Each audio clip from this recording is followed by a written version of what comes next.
The start of a new season always brings us to Southern Florida and the Daytona International Speedway, but it's the start of something more than just another season. This is the first race for Outsider Racing League, a league formed on the heels of the virtual racing league that concluded just a couple weeks ago. And tonight, it's round one, and Finney, and this schedule that's coming up the next couple weeks is spectacular. We go to some rovals, we go to some road courses, we go to some short tracks, but we're starting all here at the Super Speedway in Daytona Beach. Yeah, indeed. Looking forward to this race. Oh, okay. Try to hit the thing anyway. But, yeah, you know, happy to be here at Daytona. It's always puts on some fantastic racing here with the Cup car pack, with the Cup cars here. Yesterday we were here with the Xfinity cars, and man, what a wild race that was. Absolutely, it's a fantastic race, and one of the guys that didn't make it to the end was Eli Hinton in that Sim Motorsports number 13 car. Here in a Toyota tonight, there is Josiah Vincent, who is currently your provisional pole sitter. And tonight, Finney, dash for cash, $30 on the line for any of the drivers that have the green number. Those being Brian Chambliss, Jeremiah Vincent, Alex Bell, and Eddie Trejo. I think there was one more I might have missed there. But I think there's 5, and all 5 of those drivers have a green number next to their name. And they're not Joshua Banks, he's just got a green number all the time. I'm talking about the green number on the ticker. So those drivers will be eligible for $30 at the end of the night. And usually the administrator has a general rule about having to finish under green to get that. So we'll see if that is the case here tonight as well. Jeremiah Vincent comes across the line P6. Other drivers out on track, Jeff Wright, the number 48 car, rolling off. Jacob Hall, the 43, making another return here, Finney, and tonight he's going to be working with the Sim Motorsports car, the number 13 of Eli Hinton. So that 43 was really, really good when last time we went to Talladega. Remember how good that worked out? Eli Hinton won the race. Yeah, indeed, and I'm sure he's excited for that as they're going to be back here at Daytona, and they're going to be able to work together again. It's AJ Stravato is the last car on the list, the number 33 car. And I don't see him on the list. Oh, he's the number 9 tonight. That's right, AJ Stravato. Yeah, and actually, also a big change coming from that team, that Dark Smoke Racing. They've all switched to Toyota for the season. Yeah, big change there. Many big manufacturer alliance change for Dark Smoke Racing. So they went from the Chevy Camaro to the Toyota Camry for the 2019 season. And hopefully, AJ is lit up in green. So AJ Stravato, another one of those drivers, competing for $30 tonight. There's Jacob Hall finishing up his qualifying lap. I expect him to jump quite far up the board. Robert Gabbo was in last night's race and ended up getting wrecked out on the final lap of the Virtual Racing League Xfinity Series race. And Jacob Hall, second right now. There's Robert Gabbo, the number 75, working his way through turns 3 and 4. Oh, it's going to be very close if he can get back to the line in time. Got 8 seconds. He's timed this to perfection, 5, or has he? 3, 2, 1, and he's going to get there just in time. Gabbo logs a lap. Where's it going to be? 5th. Oh, wow. That's like F1 qualifying type stuff right there. Damn, that's impressive. And they're qualifying for Q3. Here they come across the line. All right, well, we're setting up for 120 laps, 300 miles here tonight, Finney, and it's a long race, and 80% fuel. Will be a lot of pit stops tonight. Yeah, definitely. It should be a 3-stop race. These guys have 80% fuel in the tank. Should be able to go about 35 laps in the draft. And if they're not in the draft, it's going to be a little bit less. So that's kind of what we're looking at tonight. So it should be about 3 stops if we go green all the way, which is going to be very unlikely just due to it being Daytona, and stuff's going to happen over the course of 120 laps. Reggie Ortega is our in-race reporter here tonight. Let's key him up and let's talk to him real quick before the night gets going.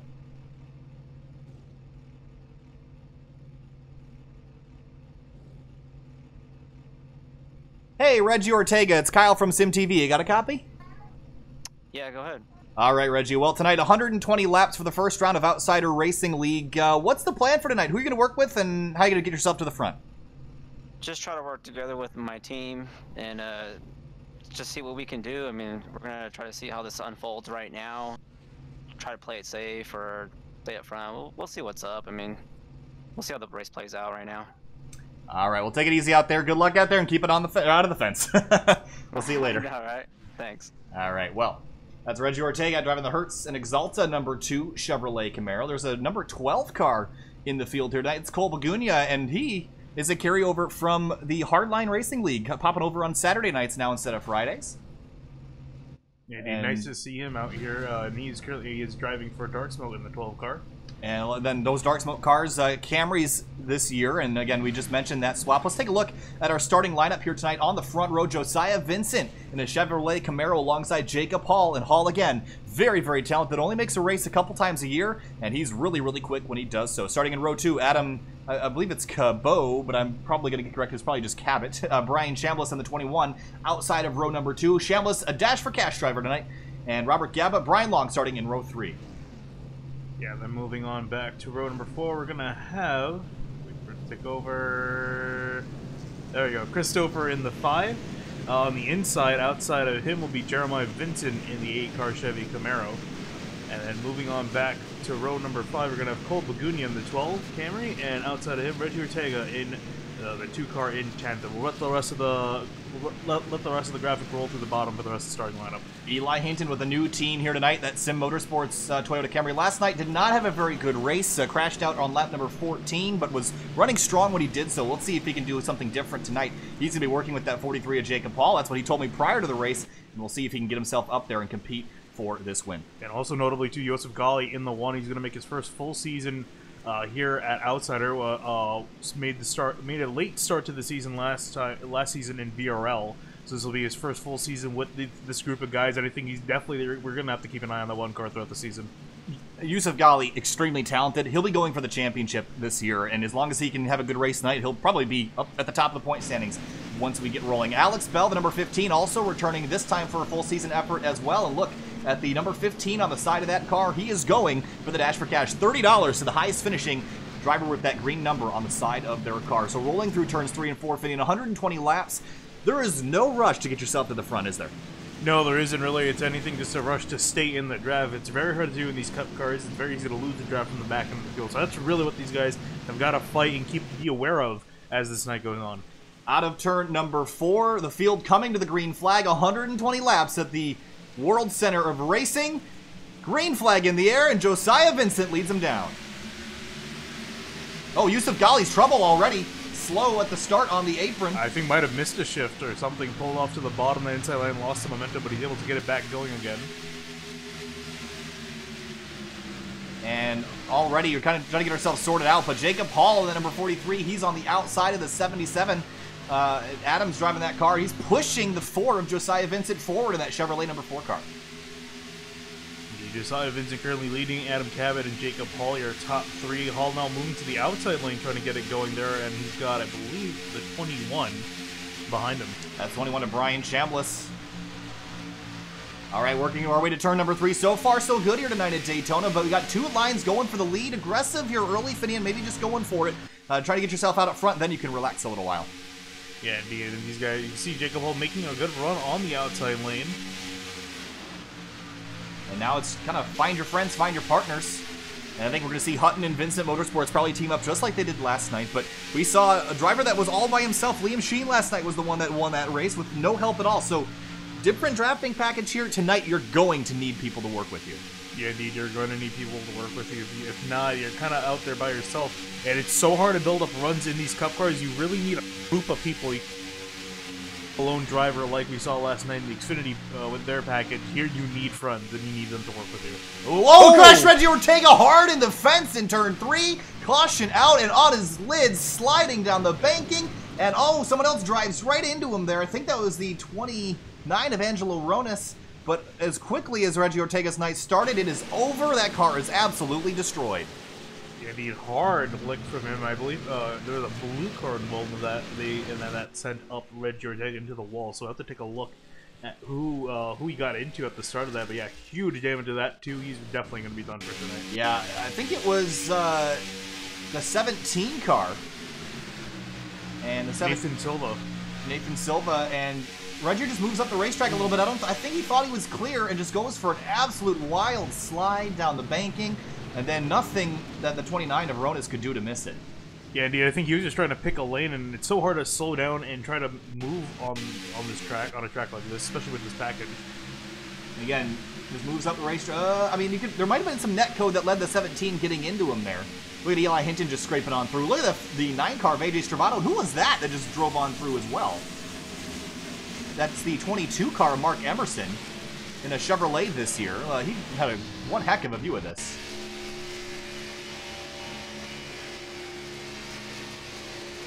Wow, look at that car take flight on his lid, and then look at Emerson. Goes for the gap, slides right through the middle. And caution out here early at Daytona.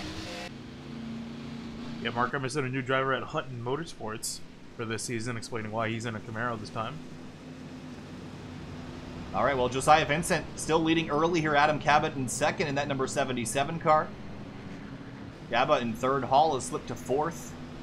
Eli Hinton in the number 13 also slipped through that wreck. I think we got some pit stops here and some takers on pit lane early. The 17 of Nathan Sylvia, he's on pit lane. Jeff Wright in the 48 staying out in that green Toyota Camry. Bailey Turner down on pit lane, as well as the 50 of Casey Lakatos.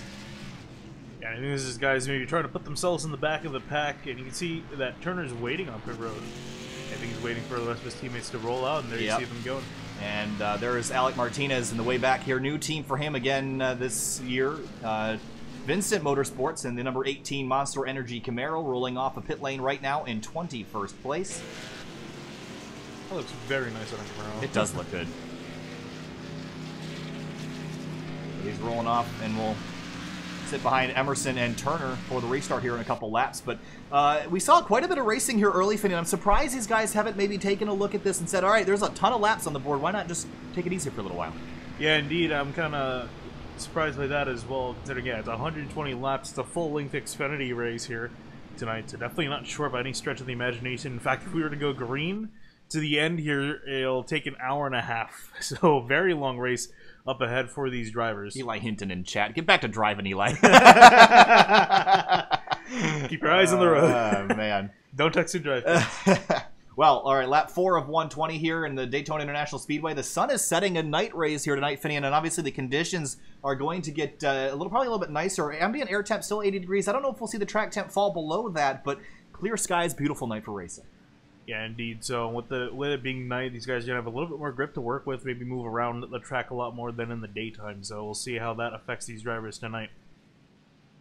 So we have a couple cars that are scored a lap down. Reggie Ortega is one of them, but that car is not going to be making any more laps around. And I think Nathan Sylvia's car is also pretty much destroyed. That Aftershocks Camaro will probably not make any more laps. And also we can get a view of the 29 Angel Ronis. Yeah, his car is also really done. His car is pretty much done as well. Not looking too good, that number 29 Toyota. A lot of Toyotas in the field. And this was an interesting situation here, Finney. There was so little manufacturer diversity at the end of last season. This happened in the Hardline Racing League as well, that it just ended up being mostly Camaros with a couple Fords. There is quite the mix. I'm actually seeing a distinct lack of Ford Fusions here tonight. Are there any Fords in the field? Yeah, well, I was curious. Oh, there is. Okay, Yusuf Ghali's in one. Ghali, but yeah, with with Mark Emerson and Eli Hinton, who were notable Ford drivers, I think that is the only Ford in the field. Man, that's that is. We went from missing all the Toyotas to missing all the Fords. We might see when the Mustang comes out, whenever it decides to come out on the servers. I think we might see a few drivers switch over to that, but yeah, other than that, it's pretty much Camaros and Camrys from here on out. Eli Hinton making his way around.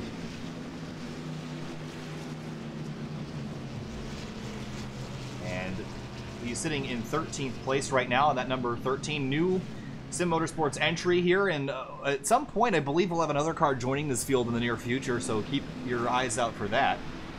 And we have an adjustment to our in-race order. It'll be Brian Chambliss in the number 21 car. We'll talk to him a little bit later tonight, next time we see yellow. We should be going 1 to green here, Finian. All right, I know it's really, really early. We haven't had a whole lot of racing, but who you're picking tonight for to win this race?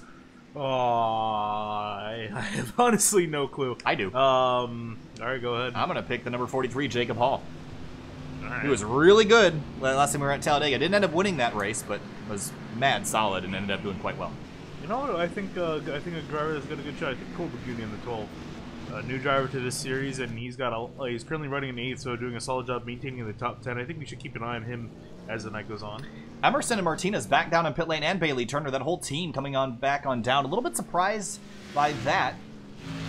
And there is the 6 car of Elliott Butler catching back up to the field here. That's a great looking paint scheme. Indeed it is. Oh, Roku on the back out. That's an interesting sponsor. I've never seen that on a race car. Hey, it looks good. Yeah. Purple's a good looking color. Yeah, unfortunately Ally screwed up their paint scheme. Yeah, well, that's a whole other issue. Lights are on here at Daytona. We're going to try this again, working lap 7 of 120 when we take the restart. Yeah, and I think we're seeing the usual strategy of Hunton and Vincent Motorsports both dropping to the back. That's usually the strategy on super speedway tracks like this, just to kind of keep out of the danger. Now, the question is, after what we saw last night, do you think that's still going to work? Oh, it's definitely not going to work, but as far as surviving the race, I think that's where they're looking at. I think if they can fall back within about a second or two of the lead pack and just kind of hover around there for most of this race, I think we'll be in a good spot. What we saw last night in the VRL race was a lot of the incidents actually happened from the rear forward. It seemed like everyone was, the front 4 or 5 cars kind of broke away, then everyone else was kind of left to duke it out on their own. And we saw a lot more incidents in the rear than we did at the front, although that front incident that happened on lap 14 last night really kind of took everyone by surprise. But we're going to try this again. We're going to line them back up and go for restart lap number 7. Josiah Vincent, Adam Cabot, Robert Gabbard, Jacob Hall, Brian Long, your top 5. The number 08 car, new entry here this year. And then in-race reporter Brian Chambliss starting in 6th. Green flag flies again here at Daytona.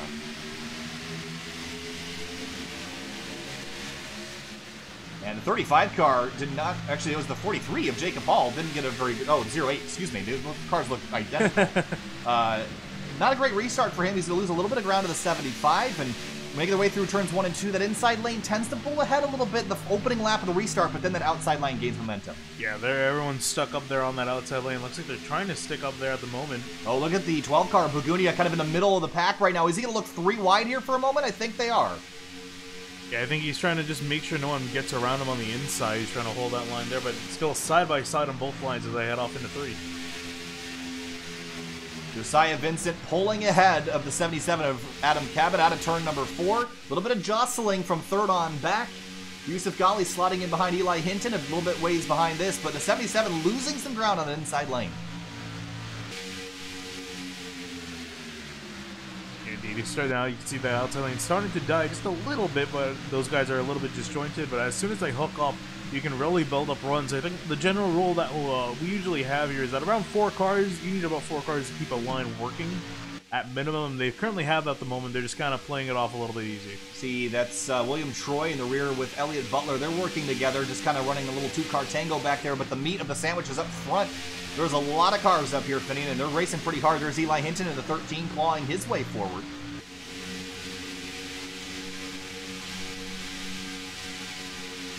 See that the outside lane. I think those guys, they're willing to just go to the back and just kind of ride this out. And I think everyone realized, you know, with those 2 cars taken out this early, they need to just dial back a little bit and just kind of chug out these laps. Nathan Silvia's back on track, 4 laps down, only running about 150 miles an hour. That car is probably not going to make it to the end. Angelo Ronis is back out on track, though, in the number 29. And even though he had some damage, he's still somehow sticking onto this field. I don't think it's going to last, but he's doing a good job for now. They actually put the hood back on that car somehow, so that's pretty impressive. But yeah, I mean, he's doing a lot better than I would have thought he would be doing. We got the gearbox of Josiah Vincent, the 75, looking to the outside, but still tucked in behind for now. And now we just got a single file freight train up at the front. A little bit of action 3 wide, mid-pack here. That's the 12 of Cole Bugunia in the middle of Joshua Banks, and the 21 of these guys got to be Brian careful, Chambliss. though. They're catching the 17 of Nathan Sylvia. Whoa, the 77, where is he going to go? Turns across the nose, and the 21 car gets spun. And Chambliss torn up in that. The 34 car of Liam Sheen also taken out in that mess. And you got to wonder, with a speed differential that much, should Sylvia have been on the racetrack, Finian? Probably not at that point, especially 5 laps down. If anything, he probably should have been on the inside, below the double yellow line. Here's another look at it. I think the 77 got kind of put in a box here. Couldn't really do much about it. He had to just turn left or risk running into him. And then the 21 gets hooked on the 34, and up into the fence they go. And add insult to injury there. So far, it looks like staying in the back has worked out for a lot of these guys. Here you see again, and then here comes the 17, and there's nowhere for the 77 to go. Nowhere for really most of these drivers to go. They're kind of stuck there.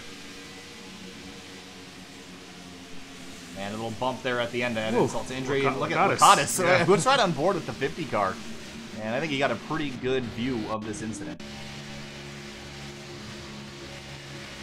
Ooh, wow. There was almost contact there. That's the 48 car.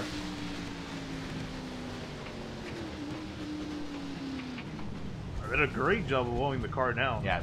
that's good to see them using the brakes here tonight and avoiding the wrecks when they can. Obviously, they had situations in the past, not necessarily with this league at all, but other leagues where they just try to float on through there. But Lakatos did a great job slowing down.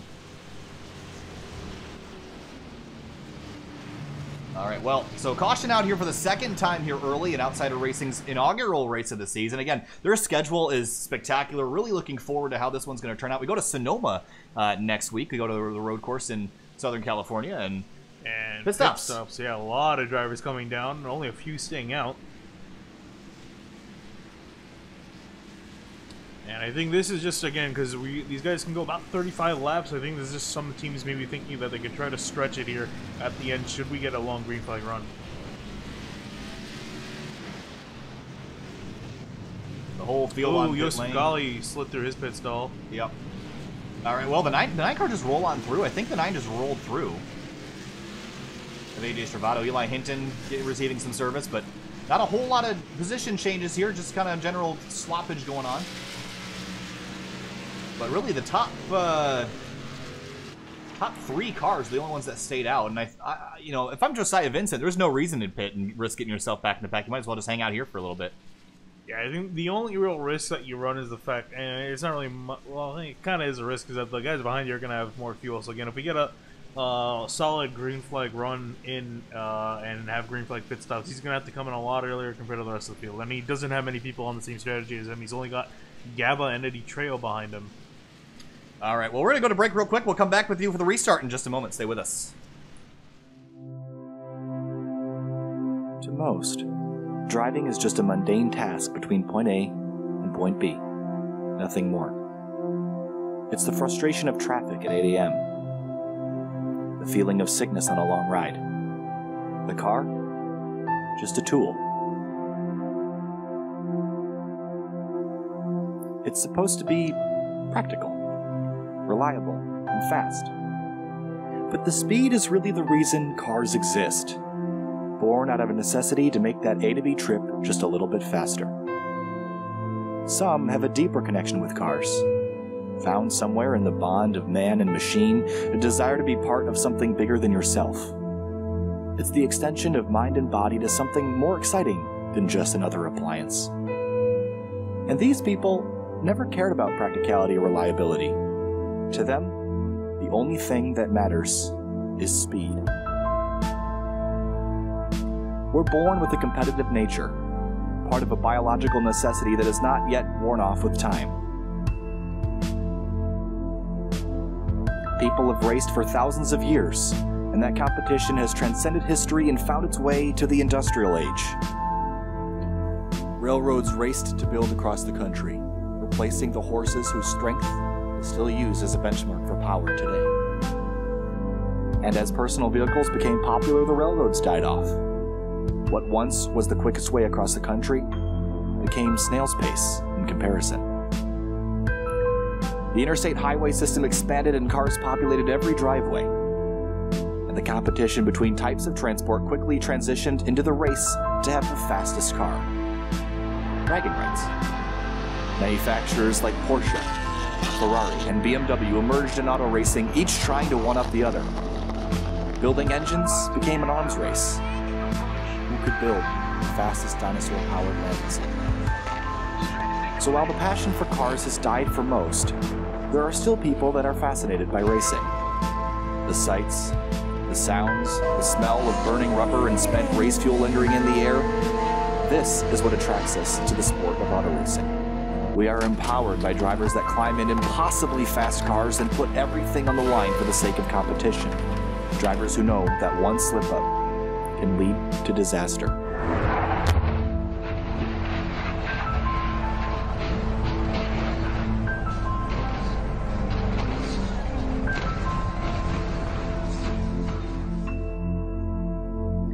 And for the longest time, wishing to be a race car driver was just a childhood dream. All we could ever be was a spectator. Opportunities? Limited and expensive. Reserved only for the who's who of the racing world.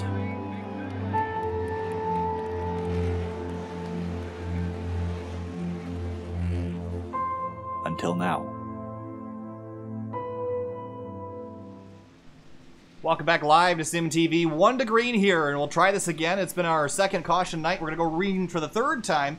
We do have a penalty report. It's the 48 of Jeff Wright, and has an EOL for too many stalls driven through under his pit stop sequence there, Phineas. Yeah, we saw a lot of people get caught out for that last night. Fortunately for him, that penalty is I believe last night it was a drive-through once the field had taken the green, yeah, so much smaller penalty tonight. Oh yeah, he's lucky with that. He came in and get some tires from his pit stop. I think he figured might as well, since I'm dropping to the back, might as well come in and take some extra fuel. All right, so there's your lineup. Gaba, Hall, Long, Hinton, Banks, your top 5. Those guys that were at the front pitted under that sequence, and so now Josiah Vincent is all the way back in 18th. I think this strategy is going to be adjusted. I think he's going to hang out in the rear a little bit now. Yeah, indeed. He's got some teammates to work with as well back there, so I think that was also part of that decision. But pace car is going to be off. We're going to get the restart coming to lap 15. We'll try it again. Going green at Daytona. Green flag back in the air, and Gaba leads him down. Whoa, someone's flying the 6 car of Elliott Butler. Crazy, passing the entire field on the right side of the track. To the lead goes Butler. And he just Kyle Bushed the start. Wow, I'll say. That was, alright, that was an interesting move. I haven't seen that in years. There's probably not a rule explicitly against that because it's such a rare occurrence for it to happen, but Elliott Butler to the lead. Yeah, and he's actually got about a second lead over the rest of the pack. And so he's going to be the lone leader as they come to the stripe, although the left back's going to probably catch him with quite a bit of ferocity once they get Yeah, he's going to go backwards quite quickly as the field comes on by. I don't think anyone's going to just nuzzle up right behind him, and I think a lot of drivers probably saying that was a little bit silly, but so they might not draft with him at this point. When we can, I really want to take a look at that from his onboard because that must have been great. But there you see the rest of the pack catching up to him. Butler will lead a lap here. Yeah, we'll look at it later if we're under yellow again. We'll go back lap number 14. A little bit of shuffling. Look at Gaba goes right around the 6 car. The rest of them to stack up behind. This is very dangerous with the speed differential here. The 08 tucks right up against the 6. A little bit of rear end damage to the 6 car from that contact. Looks like they'll continue on nonetheless, though. Down the back straightaway, Joshua Banks sitting 4th overall and 3rd on the inside line, and Alex Bell, the number 15 car. He is currently leading the Dash for Cash all by himself up there. The next car with the green number way back in 15th, that's Brian Chambliss. Yeah, and the 08, the 35, and the 15, they're all teammates at SWA Motorsports. Funnily enough, too, with Josef Gali, although Josef Gali's in a Ford, so technically he shouldn't even be in a Ford. Right on board with Eli Hinton right now running 7th.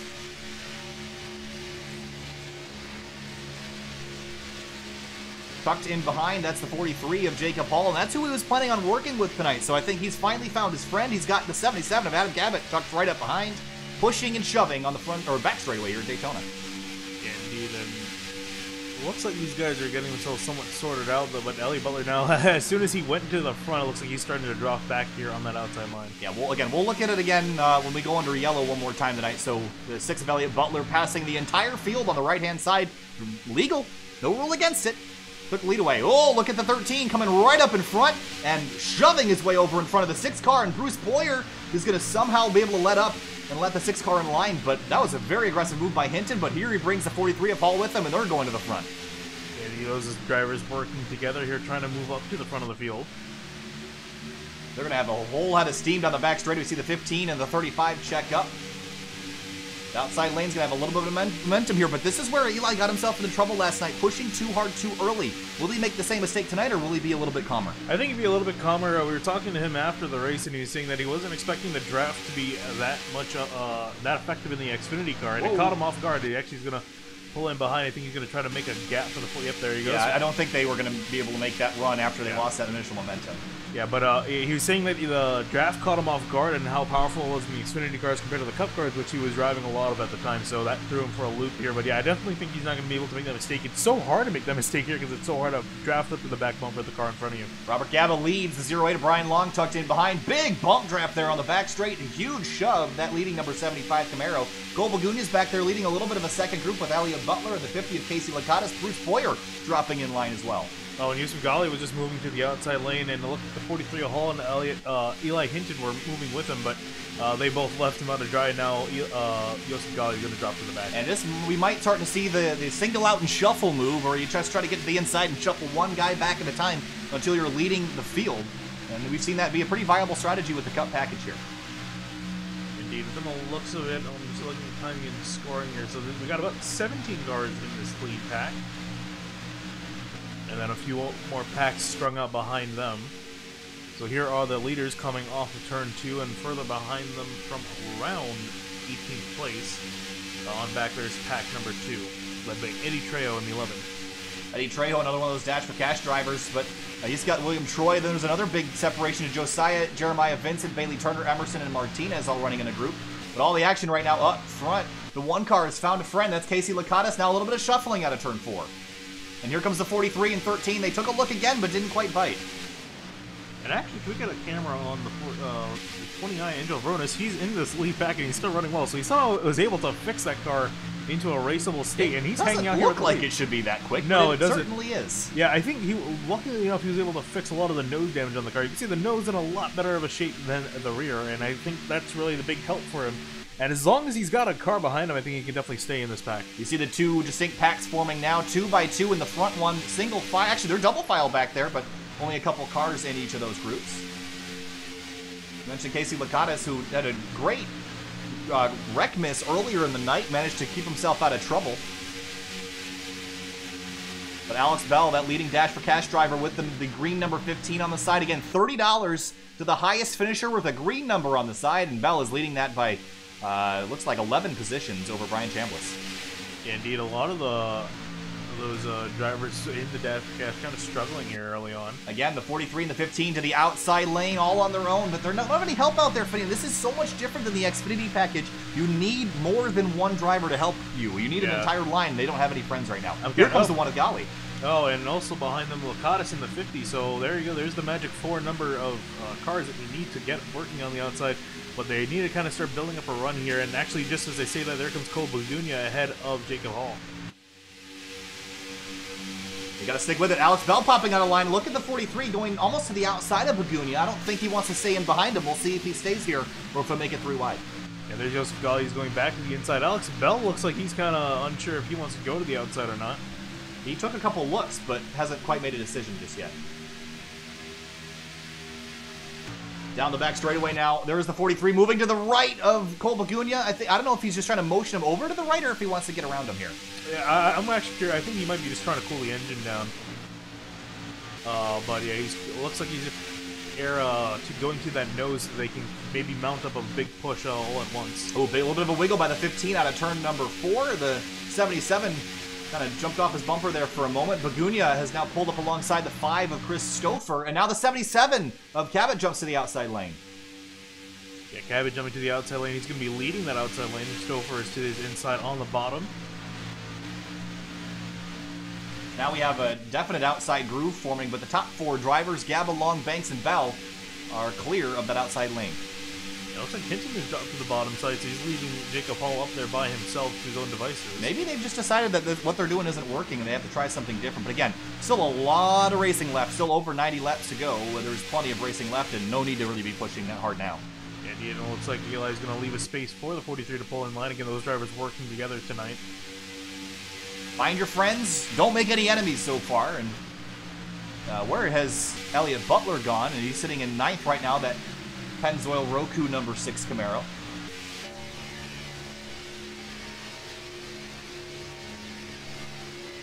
And that inside lane pulling ahead now. Yeah, I think this is probably the name of the game here. Again, if we go green all the way to the end, we have still an hour and 10 minutes left in this race. So there's a long race to be had here, and again, you're not going to win it here. It's going to come down to making sure that you're driving at the end, and I think that's going to require a lot of patience, and I think we're going to see these guys potentially go single file for quite a bit.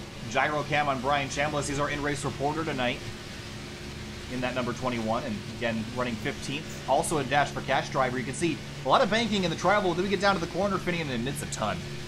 Yeah, indeed, and you're going to see the camera go almost up on its side here. And there it goes. You can see all the banking at Daytona. It's really, I don't think any camera and anything can really do justice how steep the track is. If you see videos of people trying to walk up and you can't, it's that steep. There's that second group led by Josiah Vincent, and they're also at the rear of the field. I think that's Mark Emerson. Is it not? It is. No, it's not.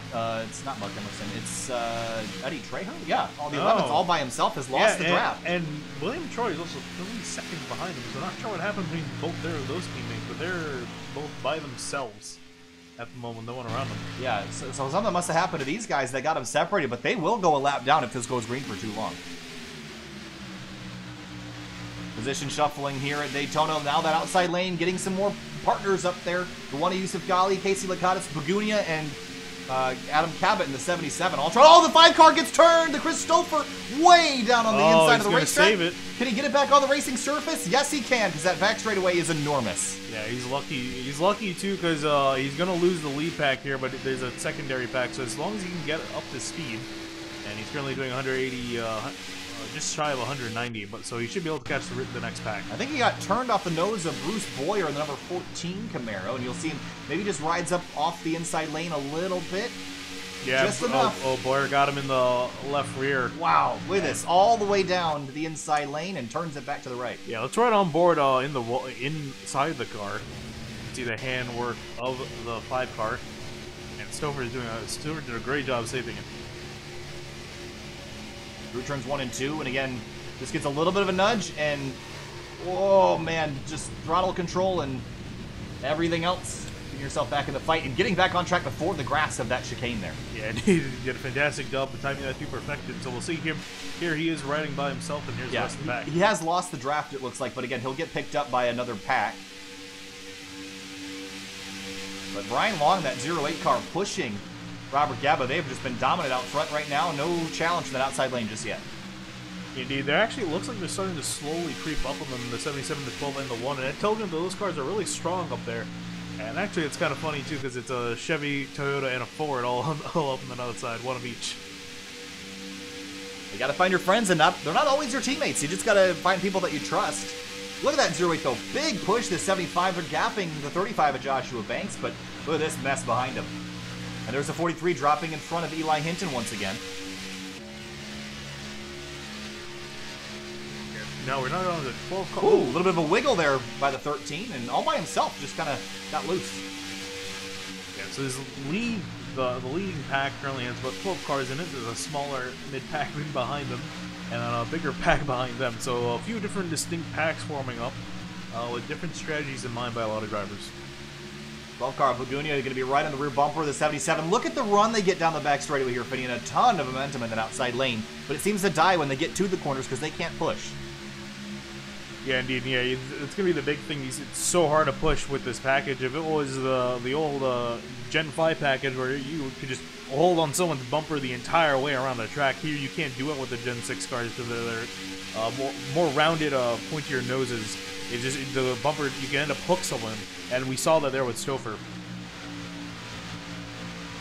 Everyone's kind of calmed down here a little bit, Finney. I don't see quite as many moves as we saw before, but the 43 and 10, or excuse me, the 13 still working together. Now I see Yusuf Ghali on the outside lane there. Yeah, they're starting to lose their momentum there. I think they got a little bit disjointed, and that's kind of the ebb and flow of it. A lane will form, they'll have a good strong run, but as soon as guys start to overheat, they'll start to lose the momentum. And big run by Jacob Hall. Yeah, big checkup from that lead group. And I see this is an accordion effect. When the lead group slows down, you have to make sure that everyone behind you is paying attention to what you're doing. And sometimes it's good to leave a little bit of a gap so you can let off the gas slowly instead of just jamming on the brakes and causing that accordion effect that can take out so many cars.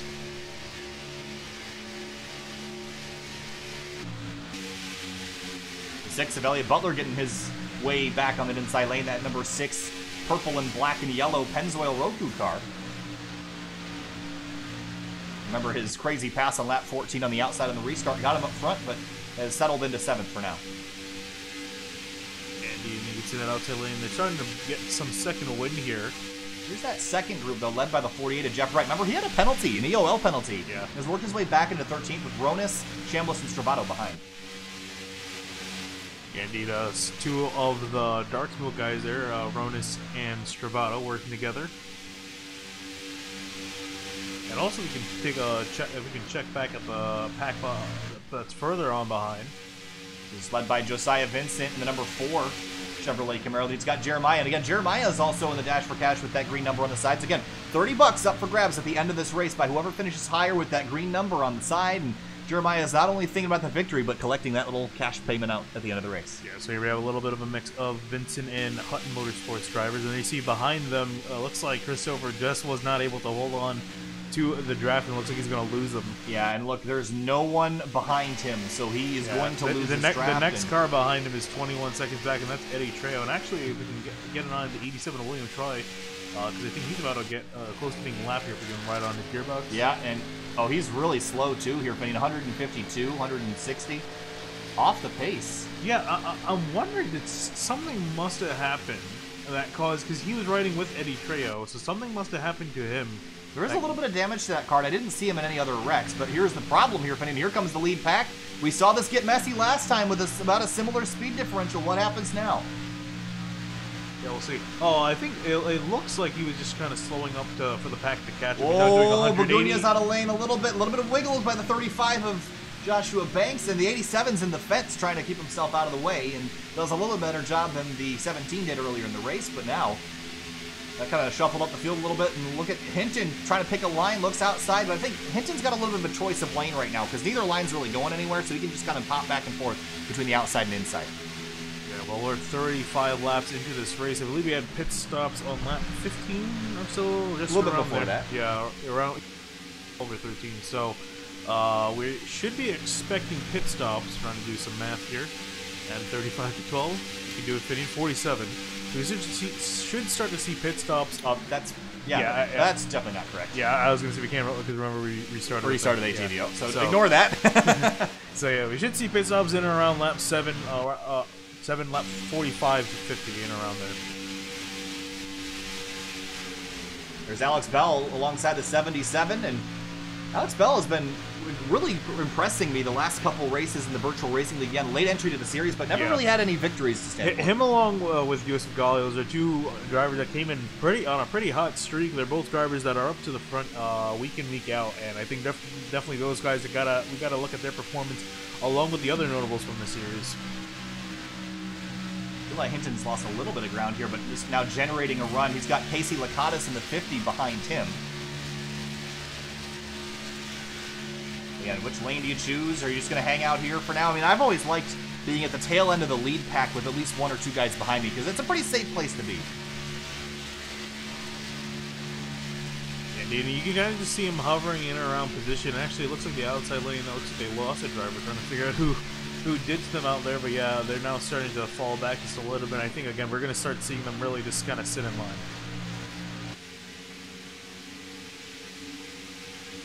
Or maybe not. As I say that, Eli Hinton's going to stay on the outside, and he's got Lakatos in behind him. So they got 5 cars out there opposed to the 7 on the inside. When Alex Bell, is he thinking? Oh, he looked like he was thinking about going up there. Whoa, Bogunia popping in and out there, not having the best internet tonight. Out of turn 4, Robert Gaba leads. He's coming to pit lane all by himself here. Does he have a problem, or is this a scheduled stop? No, this is a scheduled stop. Remember, well, you probably don't remember, but I was looking at the timing and scoring before we restarted the program. He didn't come into pit at all this race, so this is his first stop of the night. Because remember, because this would have had to have been Josiah Vincent and Eddie Trejo, but both of them came into pit with the rest of the pack. Yeah, this is going to be really bad for the 75 if these guys don't get into each other. Oh, Bogunia's got some right front deck. It would just be netcode issues from him blinking out, but Bogunia looks like he has some damage. But anyway, the rest of the field's going to have to come on down here and get fuel at some point. And now they're going to have to get themselves single filed out because you can't pit when you're 2 and 3 wide. And these guys can go probably another 10 laps or so before they have to trip down on pit road, so we shouldn't be expecting them for quite a while. You see the 11 of, speaking of Eddie Trejo, there he is on the outside lane, at least trying to survive with his pack, but I don't think he's going to be able to get hooked up. And it's so hard, too, being a car like that. There's just not enough cars to catch you when you're on that outside lane and slow. So Brian Long leading this pack. Where is the 75 of Gaba? He's right here. He's going to get driven over by this field. The question is this going to make it even more confusing? Because if he stays on the bottom, they have to go the long way around, and they need to come to pit road too. I think he's going to go to the outside here, and even if he stays on the I don't know about that. We'll see here in a moment. These guys don't have to come through pit road this time yet, so they're just going to kind of move up a lane. They should be good. Coming on down to the pits, not this time. They'll Yeah. stay out again. Yeah, shouldn't be expecting them for another 10 laps, so they still got a while to sort themselves out. Alex Bell sitting third in line right now. There's another car. I think it's the 5 of Chris Stouffer popping back out of the pit lane. Yeah, I think he figured it might as well come down on pit road now. And again, unfortunate for him, he's kind of stuck out there in no man's land. No one to work with him at the moment, and we're in the middle of a long green flag run. Lots of duking and diving and jostling up front right now. Look at Hinton and Jacob Paul. They're working on the outside lane once again. They kind of tried that before. It didn't really work out, so they were just kind of hanging out towards the rear of this pack, but now they're pushing a little bit. Maybe just trying to gain some ground while everyone else tries to get themselves sorted for pit stops. Lap 40 of 120. That's the 1/3 mark, if my math is correct, and indeed, yeah, it is. So 33% of the way done. We've had 2 cautions so far tonight. And Nathan Sylvia, Liam Sheen, Reggie Ortega, the 3 cars that have DNF. We have 2 cars 1 lap down and 2 cars 2 laps down. So 4 cars laps down overall. Yeah, pretty much everyone else, all 24 of the cars are still back out on the track. They're all in raceable condition. Everyone's still got a shot at winning this race, although several have a much better chance than others. Again, here's the Vincent brothers and Bailey Turner, Mark Emerson, Alec Martinez all in this group. And again, Martinez is with a new team, the Vincent Motorsports Group. And, you know, this is a really exciting opportunity for him to be with the team and not be on his own and have people to support him at these plate races. Remember, he almost won Talladega last season in the Virtual Racing League, and he's got a lot of talent. He just needs a team to harness it, and that's what they've done. Yeah, and definitely with a really solid team here, Vincent Motorsports is a good group of guys. Just like Vincent almost winning a race last season too. Just lost to Connor Horn last season at Auto Club. So definitely a strong group of drivers in that group. Joshua Banks, remember all of last season we talked about missed opportunities for this 35 car. Always ran spectacularly, but really only when he qualified well. When he didn't qualify well, he didn't have a good night. But this year, I think he could turn it around. He almost made the chase in the Virtual Racing League. He could probably make it easily this time around.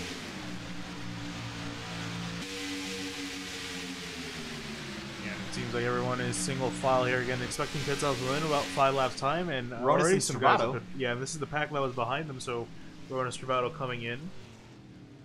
Scheduled stop, and both clean into their box.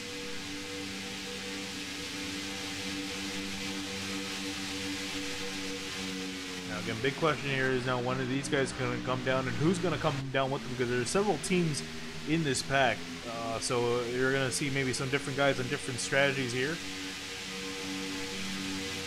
And look at Eli Hinton. He's worked his way up to 5th in line now. And he's got the 43 of Jacob Hall. And again, both these guys, I keep bringing it up, but last time they were at Talladega, they worked so well together. And they don't do anything that puts themselves in jeopardy. They're very smooth, very good drivers. And they're making it work tonight so far. They haven't really pushed a whole lot, but I think towards the end of the race, they're going to get a lot more aggressive with it. A little bit of shuffling on the back straight. Casey Lakatis gets pushed out of line. Yeah, Lakatis getting pushed out of line, and to the back he's going to go. Whoa, little contact there with the 1 of Yusuf Ghali and the 6 of Elliott Butler. That was a very scary moment there. Thought they might have lost control, but nope, they're going to hold on to it. Pit stops this time for the 6 car and the 12 of Begunia. Yeah, Elliott Butler out there by himself, only he's got Begunia with him. And I'm kind of surprised though that happened, because Bailey Turner and actually, oh right, they're in behind him, so Butler was out there by himself. A lot more cars on pit lane. Here's a whole group of cars. That's all the Vincent Motorsports guys as well as some of the Hutton Motorsports guys. And there is Josiah and Jeremiah Vincent along with the 21 of Brian Chambliss and others. There's a 6 car coming off the pit road. That's Elliott Butler once again. And there's Begunia, so they'll be good to go. Where are the leaders coming out of turn 4? Will we see some more stops? Yes, here comes the rest of the field. Whoa, a little bit of a shuffle as they get down to pit road speed. The 13 car slides right in the middle. We're going to be 4 wide on the pit lane. This is going to get really confusing. Yeah, now who's going to give up first and who's got the pit stall first? That's going to be the big question. Remember, these guys can still make contact here. Their cars are not... Oh, and a big hit from Begunia and Bruce Boyer. Eli Hinton into his box clean. Well, 1 car missed his box, Finney, and he had to back up. So Yusuf Ghali is going to lose some ground on this pit stop sequence. And he's also got some pretty decent nose damage getting to Bruce Boyer when they were coming into this stall. Go back and quickly take a look at that contact there. And Boyer's all the way to the right and pulls left. Yeah, Boyer's trying to figure out how to get the pit there. And this one, I would put this on the one car fitting. When you're not to your box yet, you should be in the far right lane. So I'd probably put that on the one car, but then you see him miss his box there, and just a bad situation overall. I believe he has disconnected, it looks like. Yeah, and again, definitely damage like that, especially to notice your car going to be down on power. So unfortunately, it's going to be a retirement for the one car here tonight. All right, Brian Long, serial leader, Casey Lakatos, Eli Hinton. Great pit stop sequence for them. Where is the 43 of Jacob Paul? Way back here all by himself. Bad situation for him to be in here, Finian. Yeah, not sure what happened to him to get himself disconnected, but yeah, he's going to have to hope that he can find someone to work with. And is not up to speed just yet. And he's got here's Bruce Boyer chasing him down, and maybe Boyer will help him out, but they have another pack charging with a full head of steam, led by the 8 of Jeremiah Vincent around the outside of Jeff Wright in the 48. Yeah, this is all Vincent and Hutton cars and others thrown into the mix as well. Notably, Eddie Trejo in that pack there, he's a lap down. And the field kind of just trying to get itself back together after green flag pit stops here at Daytona. This is kind of funny because all of them are running the outside, and as they say, they all dive drop to the inside. Commentator curse. Oh, but here they come. They're going to be splitting slow cars 3 wide here, and middle 3 wide. Oh, man. Boyer's all the way up against the wall. Chambliss not leaving him a whole lot of room. Kind of weaving around the back straightaway a little bit. All right, let's check back up front. How is it going up here? Look at Eli Hinton up to second behind Casey Lakatos. Brian Long has gotten shuffled back to third. Alex Bell fourth. Banks fifth. You can see notably that this pack's a lot smaller. Only 9 cars in this leading group. Actually, sorry, only 8 cars in this leading group. Yeah, that might mean that this trailing group will be able to catch them, but they are about 10 seconds back from the leader, so it's about a quarter of a lap that they have to make up. Yeah, indeed, yeah. They've been... Oh, 87 in the fence. Yeah, William Troy has been struggling tonight, that Domino's car in the wall. Or sorry, not Domino's car. It looks like a Domino's car. But yeah, he's in the fence again, bouncing off of it out of turn 2. Yeah, I think this is him trying to be careful to make sure these guys that he's out of these guys' way. But yeah, he's gonna fall to the back, potentially lose the draft. And Bruce Boyer is also hanging on for dear life. Yeah, I don't think Boyer's gonna be able to keep up either. He's just a little bit. These cars are so sensitive to the draft, and as soon as you get out of it, they just drop like a rock. So that second group now, are they gaining ground? It doesn't look like it. Still about 10.7 seconds back. They need to get themselves organized if they want to make up ground in that front group. Working lap number 49 of 120 here, closing it on halfway, and then you got to start thinking about the end. Jacob Hall slipped nicely in front of the 48 of Jeff Wright.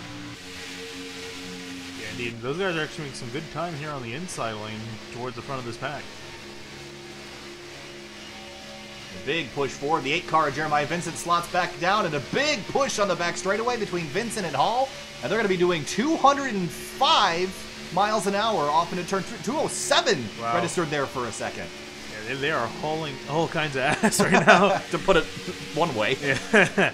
Yeah, they got a pretty significant lead already over the rest of the field with that push and just the momentum that they had. And the back part of it is just still getting sorted out. Yeah, the 11 of Trejo has kind of got this whole group a little bit mixed up for now. But let's head back up to the front once again. And it's still Casey Lakatos. They're just in a single file train right now, just making a ton of speed. And they are about stagnant with that second group, gaining a little bit.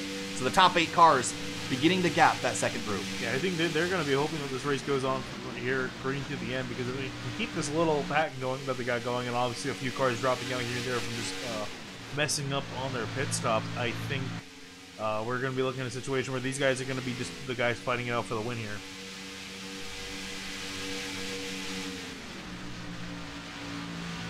But yeah, very quiet up at the front for most of the field. Everyone just kind of settling into this long run. We've still got a long ways to go here. Over I think we've got about 70-ish laps left to go in this 70, race. Exactly. Laps to go. 60, 70. 70. Math. 70. All right, front group's all hanging out right now. How about that group with Jeremiah Vincent, Jacob Hall, and the 48 of Jeff Wright? They've actually started to take off a little bit. That whole second group now kind of disconnected from each other. Yeah, still hauling ass, those 3 cars. And I'm actually kind of surprised that they've broken up so much here and they got so disjointed. Now, what happened to Josiah Vincent here? He's a little bit out on his own. I think Mark Emerson will pick him back up and they'll be good to go here. Yeah, I would imagine that's probably what's going to happen here. They're just going to have to get hooked back up and get back in line. They can't afford to really be messing around here. Again, they're 10 seconds behind the pack, and they're definitely, you're definitely well within, far enough to, be playing it safe, but they got to start reeling in that gap just a little bit here. I think, yeah, they're currently, what, 11 seconds behind the field? Yeah. They need to start making that about 5-ish by the time they get to the last 100 miles of the race, because that's, again, it's very hard to make up distance here with this package. That second group now is kind of slotted back into line, and they're making time again, but the question is, have they let up too much time? And this is the danger we saw last night, and what ended up happening was a bunch of caution teams that came out and it didn't matter. But if this race goes green to the end, 11 seconds is not an easy gap to make up. You have to be extremely organized, especially when the front group looks like this and they're all single file. It's very difficult to make up ground. Yeah, and we saw them do this at Daytona, both teams while working together, just kind of staying in behind them, but the race went so green that they weren't able to make up the time at the end here. And I mean, they got a lot of time to work with. Don't get me wrong, they can definitely make it up, but they got to start making dents into it now. Eli Hinton, big push. Whoa, the 08 pushed him right into the back of the 50. That's got to be a little bit scary inside that car. Yeah, indeed, me and you have a saying, don't push the pusher. Matt Malone has that saying. Well, he was the origination. Between us two, we say it all the time. Don't push the pusher. Yeah, and that really is just referring to the third car, not pushing the car that's second, that's pushing at the moment, because that just leads to a very sticky situation where the car in the middle has nowhere to go, and if something goes wrong, they can end up going into the wall. So it's just a very hairy situation when you have three cars pushing each other. Alex Bell, look at the orange on that car. It's very bright, creamsicle color. Bell and Banks, teammates behind Brian Long in the 08. And currently Bell leading the dash for cash, and is currently no one around him to fight him with it. He's been the only. Vincent's the second. He's been the only aggressive dash for cash driver tonight. I mean, he's just been all out by himself. Inside the top 10, the closest one right now is Jeremiah Vincent in the 8 car, leading the second pack, but they have made up about 7 to 8 tenths of a second the last couple laps here, finishing last time by a 44.0 for Vincent, a 44.14 for Casey Lakatos, the leader. Yeah, this rate, that rate though, they're probably not going to make up that time. They got to start taking 2-3 tenths a lap. We'll see this time through when they come across the stripe. It's looking 43.9. That's 2 tenths. That's a little bit better. Yeah, so as they look like they're starting to form back up again, the speed's going to pick up. So again, if they continue on it now, they keep going forward. I think they can definitely make up that time, but they got to start doing it now. Yeah, a little bit of a wiggle there by the 22 of Mark Emerson. He'll pull back down in front of Bailey Turner. Oh, a little bit of a swerve back to the right, maybe just trying to cool the engine off here, Finian. Yeah, indeed. And I think these guys got to start maybe taking turns, different guy pushing and then dropping to the back and just kind of swapping out like that, because these guys obviously can't continue pushing for too long, because that engine gets really hot really quickly. And we actually saw a blown motor yesterday from Andrew Telganoff. Yeah, he did blow a motor in it, but that was very peculiar, because usually drivers will take a look at that dash, they'll see that gauge is red, they'll back out. You don't see that often, and it's kind of rare that you do see it, so unfortunately he did blow a motor. And it was unfortunate for him. Down the back straightaway, the front group still very organized here, closing on halfway at lap number 60. Eli Hinton in second place with Brian Long. They're both chasing Casey Lakatos, but just behind Long, Bell and Banks. Although 3 of those teammates are together, running 3, 4, and 5. Well, they had 2 cautions early within the first 10 laps, and now we haven't had one since lap number 14, and it's been quite some time out there on the racetrack since then, so been clean and green since that first opening stint.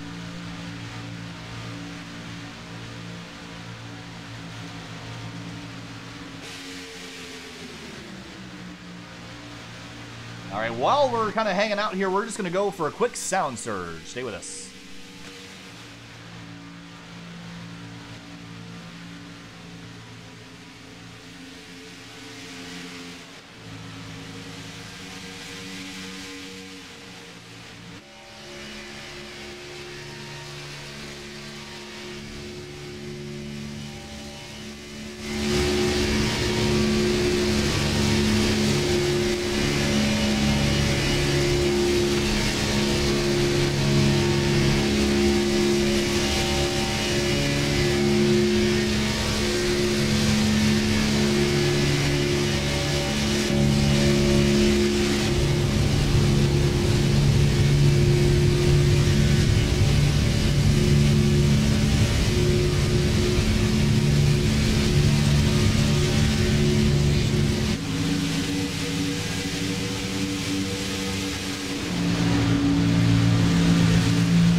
All right, well, welcome back from the Sound Surge here, Vinny. There was some drama with Jeremiah Vincent last time by. Ran a 48-second lap. Ooh, he's way off the pace. What happened to him? Yeah, we were looking at the time he scored, and we just saw him all the way back riding by himself. And I think this might have started when we were in the middle of that Sound Surge.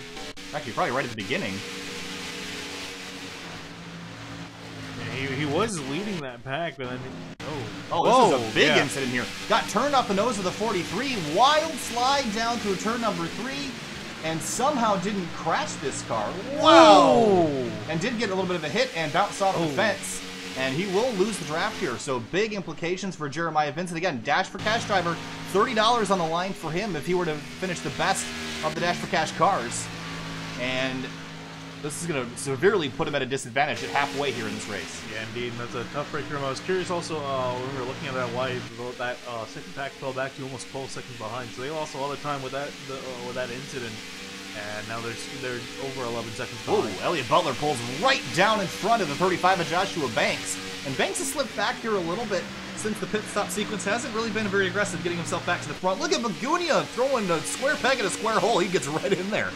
Yeah, just fitting in line there. He's going to put himself in 7th place. Again, also just a quick update, as you can see, for the Dash for Cash drivers. Alex Bell in the 15 still leading that, and again, I've got almost no one to fight him with that. Now the next driver behind him is Brian Chambliss in that second pack, 12 seconds behind him.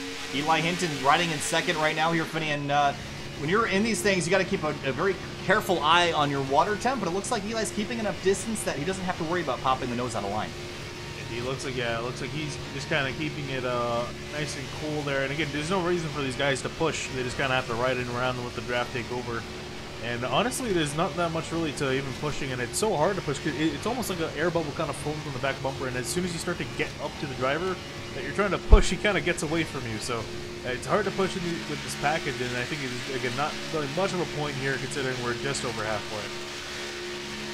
Looking back, there's Brian Long. Got a couple teammates tucked up behind him. Alex Bell popping on a line here, maybe taking a look. He's got the 6 car of Elliott Butler pushing him, but they're going to drop back in line. All right, let's check back at that second pack. They're still losing time here, Finian, but Jacob Hall now leads Jeff Wright behind him, and Josiah Vincent and Mark Emerson riding behind. And they're just not hooked up at the moment. They're losing 0.2 a lap compared to the leading pack, and this is just not looking good for their races at all. At this point, I think they're going to need a caution. Well, they almost caused one a couple laps ago. So, again, the problem right now is that there's not enough cars in either of these two major packs to really cause an accident unless they start racing each other, which they're not going to do because they're just worried about catching or preventing the other field from catching them or catching the field. So, this is a bad situation for this trailing group. They got a little bit disjointed there for a moment, but they're still working with each other again. The second pack being the biggest of the two. 9 all the way back to 17th is in the second pack. Yeah, Bruce Boyer kind of all by himself right now back in 20th place. He's without a draft. He's going to get swallowed up by the second group here in a moment. Yeah, let's actually kind of go through all the cars that are running single file at the moment. So Robert Gabbett, Jeremiah Vincent, Bruce Boyer, Eddie, and I believe Eddie Trejo as well. Yeah, Trejo and Gabbett have found each other, so they're probably going to be all right. They're not exactly going that fast, but they're not going that slow. Jeremiah Vincent is really in trouble. He's got damage on that car too. He's going to need a caution to save his race. Bruce Boyer is a little bit behind. Maybe if those two could catch each other, but here comes the field behind them. Pack number 2 catching up to him, so they can get a second lease on life for the most part here. Then further on back, let's see where Chris Stoker is. Currently 2 laps down. His night has gone upside down after him getting spun, almost spun on the back straight away. He's been able to ride around the second pack. He's 2 laps down. Yeah, not a good night for the 5 car. There's Bruce Boyer in the outside lane. Will Boyer try to slot in here? Nope, he's not going to be super aggressive getting in the line, but I imagine he will drop in behind the 5, and yes, he does, but might not be enough to get him in the draft. All right, let's head back out up front. Still Laconis and Hinton. That a little bit farther in this front group, though, around the 77 and the 12, they don't seem like they're super content running where they are. No, neither they aren't, but I think they realize that they just don't have enough people to really mount a good run on the high side. And also, again, they're also, I think, thinking about if they start fighting now, that second pack has a chance of catching up, but if they keep it single file like this, they can go on to the end, and then at that point, the worst they're going to finish is 8th. They're trying to look, bigger picture here, and trying to make sure that second pack doesn't catch up.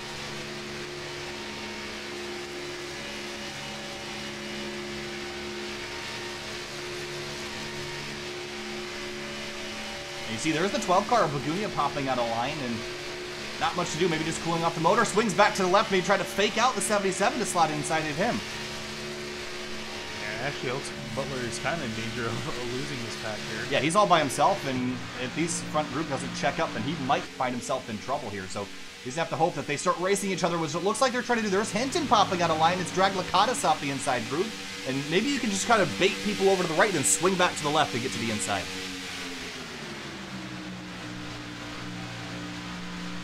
Through turns 3 and 4, Lakatos has led a bunch of laps at this point.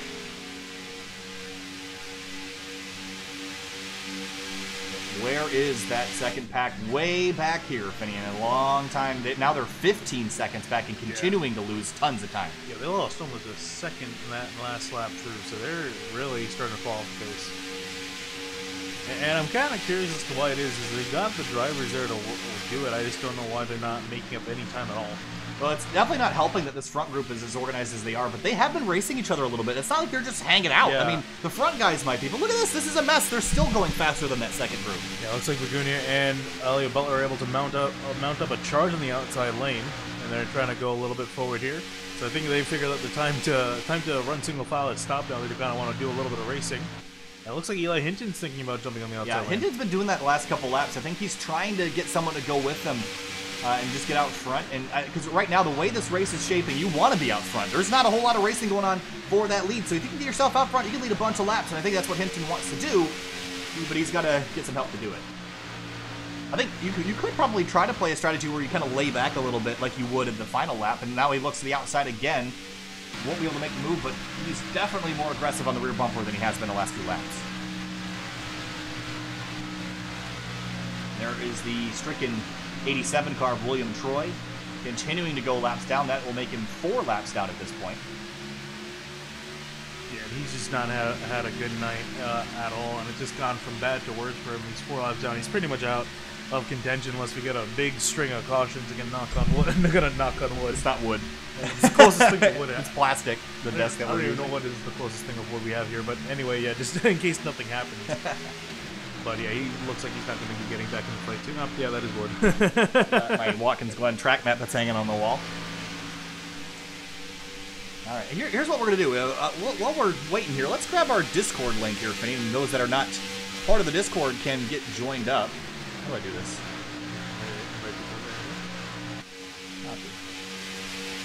All right, so this is our Discord link. If you're not part of it, go ahead and join that. That's where you can find out a lot about SimTV. You can drop suggestions and talk with the league drivers and league administrators, and overall just kind of have a good time there. So go ahead and join that up. Meanwhile, Butler rides in 7th with Lagunia behind. And check back in that second group continuing. Oh, Alec Martinez on the apron at the start-finish line. A little bit of a scary moment for him. Let's take a look. Yeah, I'm not sure what caused that. He wasn't really in behind anyone in particular. He just got loose. Just got loose and hit the apron. That's definitely not something you want to be doing. Definitely something quite odd, too, because I know in real life, the cup cars with this package are pretty loose, but in iRacing, they're relatively grippy. Not to the point where you have handling issues, so you're kind of curious what happened there. Ooh. Like Joshua Banks, someone just got shuffled out of line. Car leaving pit road, that's going to be William Troy in the 87. That'll put him 5 laps down now. Yeah, that was also another scheduled stop of the week for him. Yeah, so actually, speaking of pit stops here, Finney, we're closing in on being able to make it to the end from here. Maybe, what lap do you want to think? Maybe lap 85 to 90? Yeah, 85. You can pit maybe around lap 80. Let's actually throw up if you can throw up the pit graphic. There you go. They're currently lap 26. From the looks of it, these guys are able to go almost 2 laps 38. Although it's a little bit stretching it. So I think 35 is kind of the magic number. So we can go about 10 more laps. If they can make it to lap 80, it's going to be close. This is going to be an interesting It's going to be very close. I think, especially if you consider, too, that Lakatos has been, correct me if I'm wrong, he's been in the front of this pack the entire time. Yeah, he has been since he left pit road. Everyone else behind him has been able to save some fuel. Except him, because he's been on the gas constantly. Yeah. Eli Hinton kind of baiting the 50 over. And continuing to push him here. We haven't seen Eli go aggressively for the lead since the opening stages when he had the 43 with him.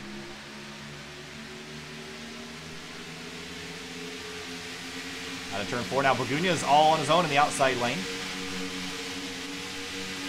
Get Hinton threatening more and more and more. I mean, this could also just be to cool the engine a little bit, but seems like he is a little bit more eager to pop the nose out of line and maybe see if he can get to the quarter panel of the 50 car.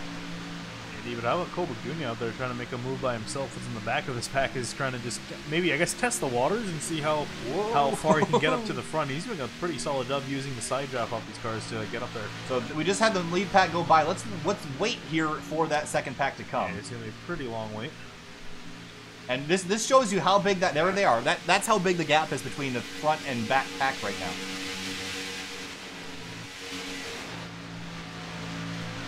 It's pretty much almost it's just shy of half a lap, the separation between both those packs.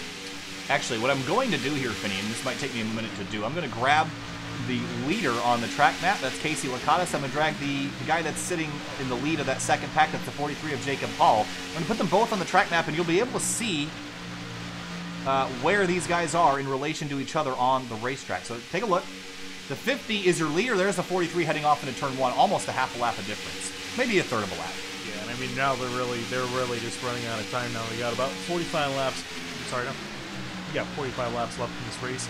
And at this point, if they don't start gunning it and straight on going forward, they're going to be losing. They got to make up at this point about 3/10 a lap to catch up to the leaders. Eddie Trejo on pit lane, the 8 of Jeremiah Vincent going another lap down. Now he's 2 down, so that dash for cash looking less and less likely as we go on there. Up the road is the 75 of Robert Gaba, who was well in control of this race at the beginning and then doesn't have any damage on that car, but is all by himself. Yeah, I'm kind of curious where Eddie Trejo, because he was with them last time we checked on them, so I'm not sure where he went. Eddie Trejo pitted just prior. Oh, But Robert Gaba's just pitted. Yeah. But all by himself? I mean, this is a questionable strategy because he's going to go a second lap down here, right here.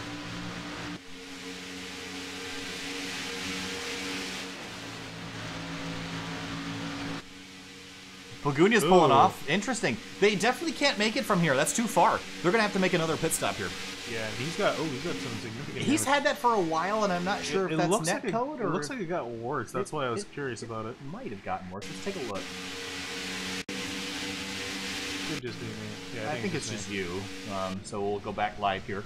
Down into the pit lane, and hopefully receiving service to fix that fender and get tires and fuel. Yeah, okay. So, yeah. Wasn't that code? So Cladis he's been very strong out up front since the last time we pitted. Does anybody have anything for him right now?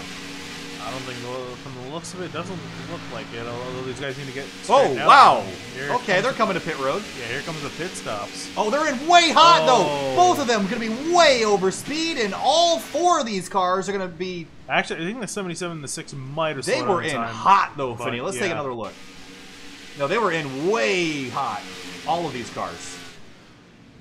Yeah, I'd be amazed if all of them didn't get penalties. Yeah, so we'll keep an eye on them as they come through, but they might have just all thrown their races away. Absolutely. It'd be a horrible way to lose a race. And then there were 3 up at the front here, and if these guys can make it down a pit road without anything happening. Again, these guys are all teammates here. This is all we've got SWA, I believe is the team name. Yeah, SWA Motorsports.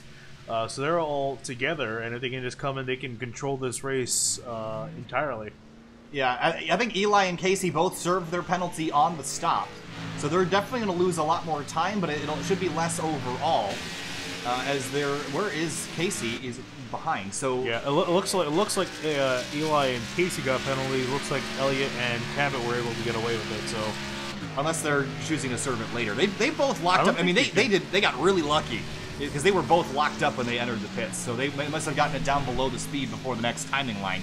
But it was really close for sure. Anyway, Brian Long in pit lane, Alex Bell, the other leaders have come on down. Joshua Banks leaving. He's going to come out probably the leader of this group. Nope, the 08 pops out right in front. Yeah, now we got to keep an eye on Cole Bogunia because he was also in that lead pack. So where is he? Here he comes off of 4. Doesn't have many cars around. There you see Eddie Trejo and William Troy working together. Or sorry, no, it's Eddie Trejo and Robert Gaba working together. So the question is, I don't think Eli and Casey will be that bad off here, Finney. They're going to be with the second group. So, I mean, they're not in a good position, but they're not a lap down.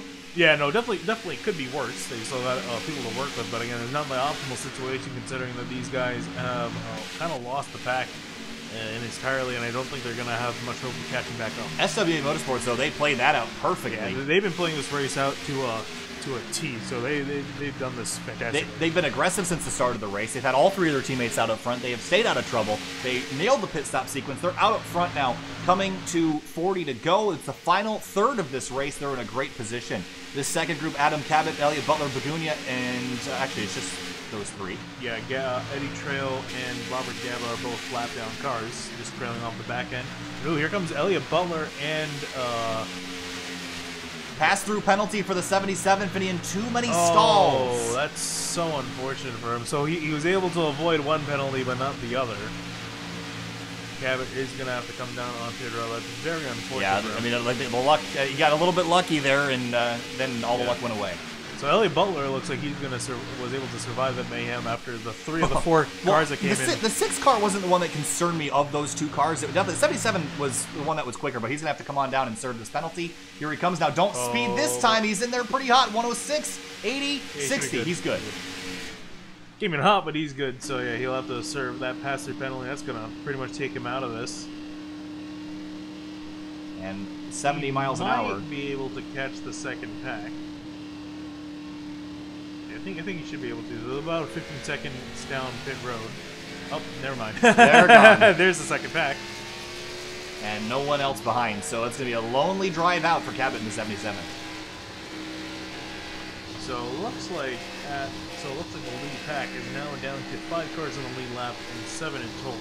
Oh, slipping and sliding. Adam Cabot trying to make all the ground that he can. He's got that thing 4-wheel drifting. Meanwhile, pass for position. We got a race up here at the front. Indeed, the first 5 cars, again, the only cars in this pack on the lead lap, the 2 behind them a lap down. And I think Elliott Butler and Bagunia are trying to use the momentum they gained from drafting up to go on the outside, just couldn't get it done. And I think they're going to have a hard time, too, with it, considering that the SWA guys, they're all working together. I'm sure they're not going to plan on racing each other, and I see it right there. 50, Casey Lakatos, too many stalls, pass-through penalty for the 50 and Casey Lakatos. Yeah, and if he didn't already throw the race enough, it's gone. Yeah, it's making a bad night worse for him, so he's going to have to come down pit road. He's going to have to find a way to come down pit road. He's currently in the high lane, so yeah, tough break for him. And that race is going so well. He led the most laps so far tonight, and it's going to not be for much here. He's going to have to come on down and serve another pass-through penalty. Let's ride on board here and watch this. I don't think he's going to make it this time through. No, I think he's probably going to come down the next time through, yep. Yeah, he might be arguing a little bit to try to see if they can take another look at that. I mean, there's no way that you'd ever take a penalty without kicking and screaming, at least trying to appeal it. And we'll see. We'll follow Casey Lakatos. We'll keep you updated on that. Meanwhile, up front, the top 5 are all kind of singled out. But actually, Elliott Butler's kind of dropped off this group with the lap cars in between him and the top 4. It looks like he's just going to be able to hang on, but again, barely. And so it looks like he's going to get shuffled out. All right, well, looking at that second pack here, Finian, the 6th place car is Jacob Hall, Eli Hinton, and Hinton dodged a bullet here. With that big pit road speeding penalty, he served it. He's sitting in 7th. It's still a top 10 day for him, even if he can't get back to the front, as long as he stays where he is. Yeah, I'm kind of curious if he actually, he looks like he's actually back with the 43. Yep. And here's Casey Lakatos coming down to serve his pass-through penalty. And a slow drive down 70 mile an hour pit lane, and this it got to be so frustrating. Well, he's going 65, so I think he's going to get another penalty. I'm pretty sure is it not 65 or 70? I thought it was 60 because it was 55, then they upped it to 60.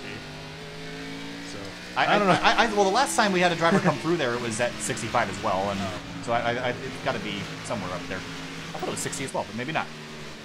Whoa, he's loose! He's sliding! We'll save it, but he's going to lose more time here, and that's just got to add insult to injury. Back to 16th and going to lose some more spots here.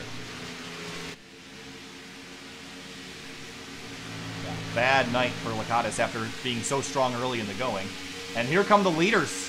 Wow, chaos on the back straightaway here, Finian. Whoa, man. Hey, Joshua Banks.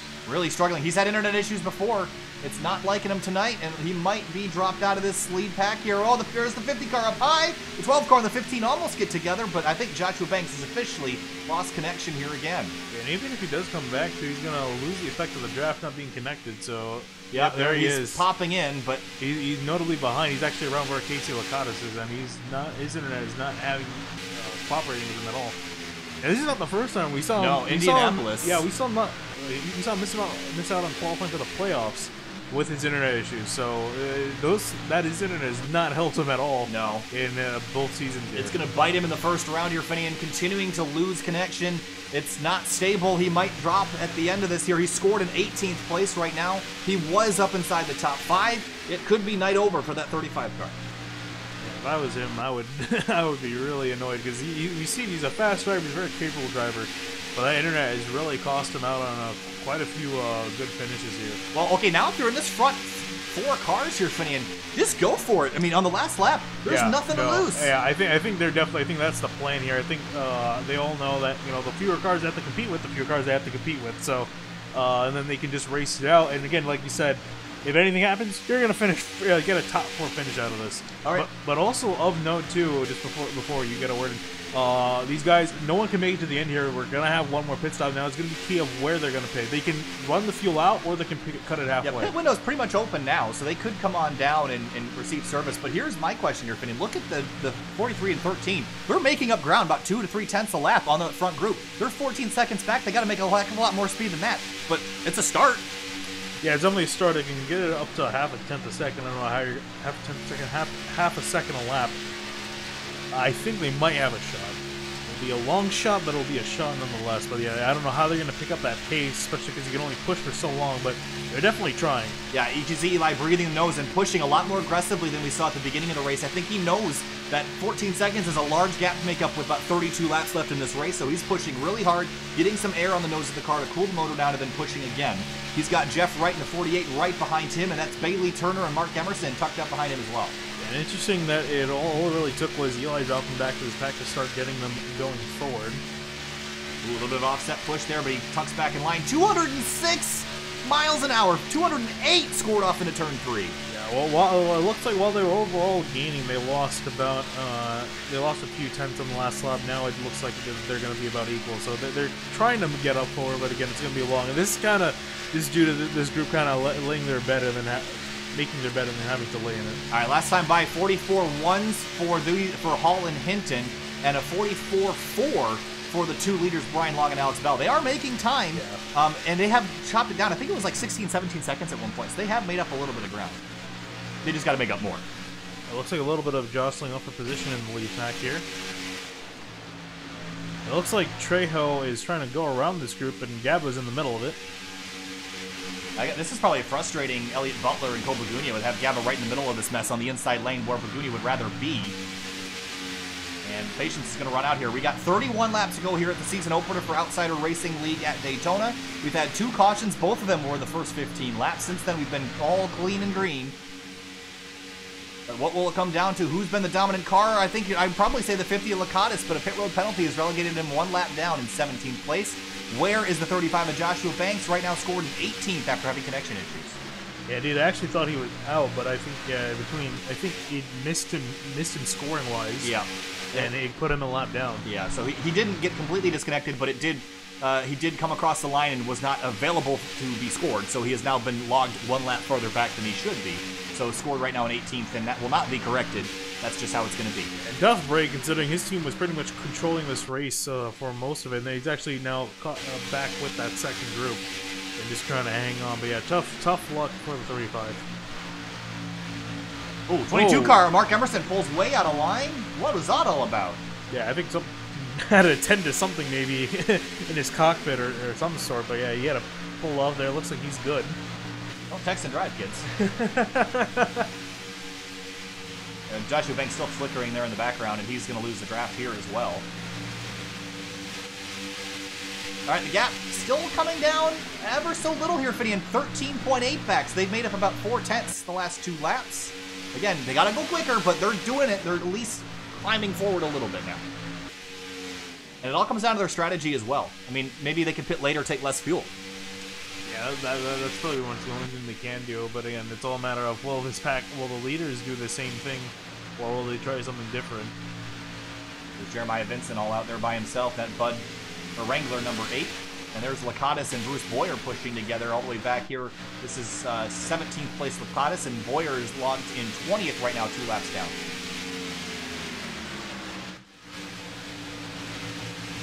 And And again, I think the problem is that we've separated into such small groups that the chance of a caution is very minuscule. Oh yeah, I think it's probably been the smallest we've seen in all race, considering just everyone's so spread out. There's a bunch of cars out there running by themselves. Yeah, well, Brian Long and Alex Bell just ran a 43.9 last time through. They're hauling. The problem is that Hall and Hinton were making up a ton of ground, and then Long and Bell decided to pick up the pace, and they've certainly been doing just that.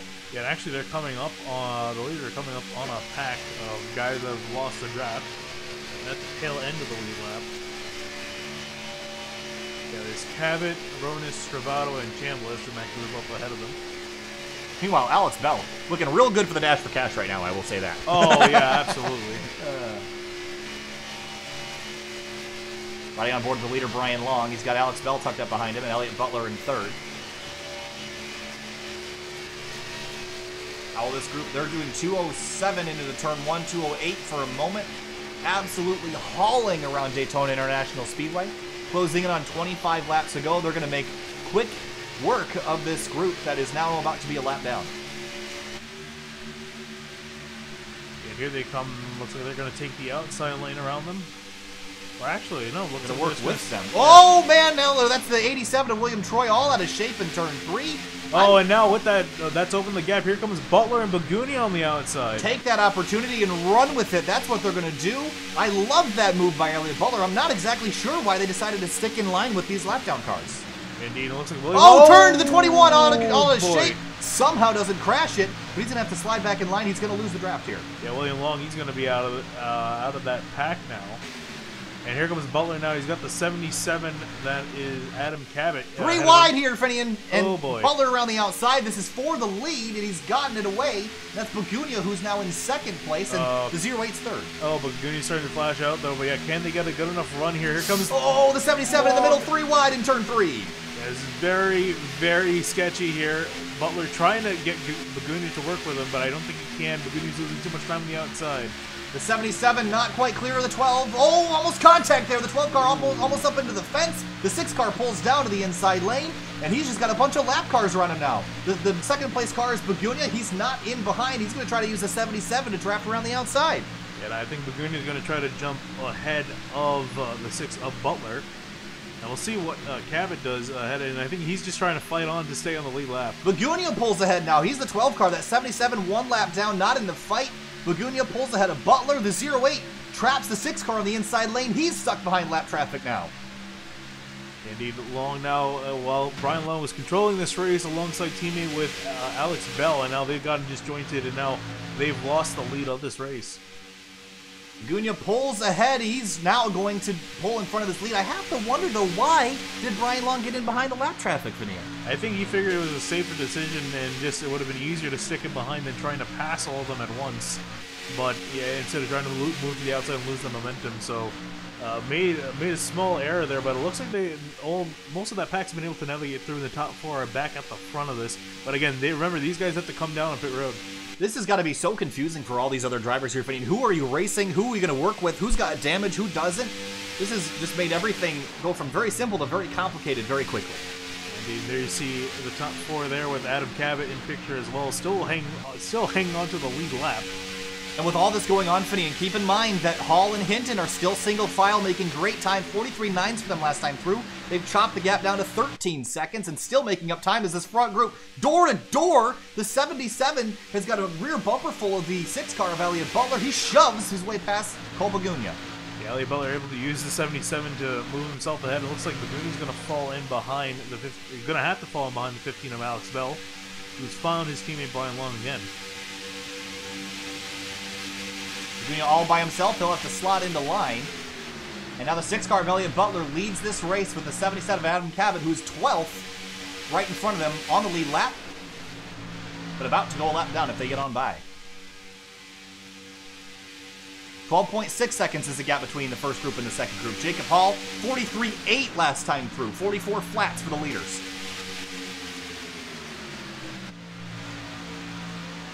Now that they're sorted out, they might be a little bit better off than they were, but the side-by-side running has lost a ton of ground in that trailing group. 12.4 seconds the gap. They're making up a lot more ground now, Finian. Yeah, indeed, but they only got 12 laps. They only got 20 laps to go.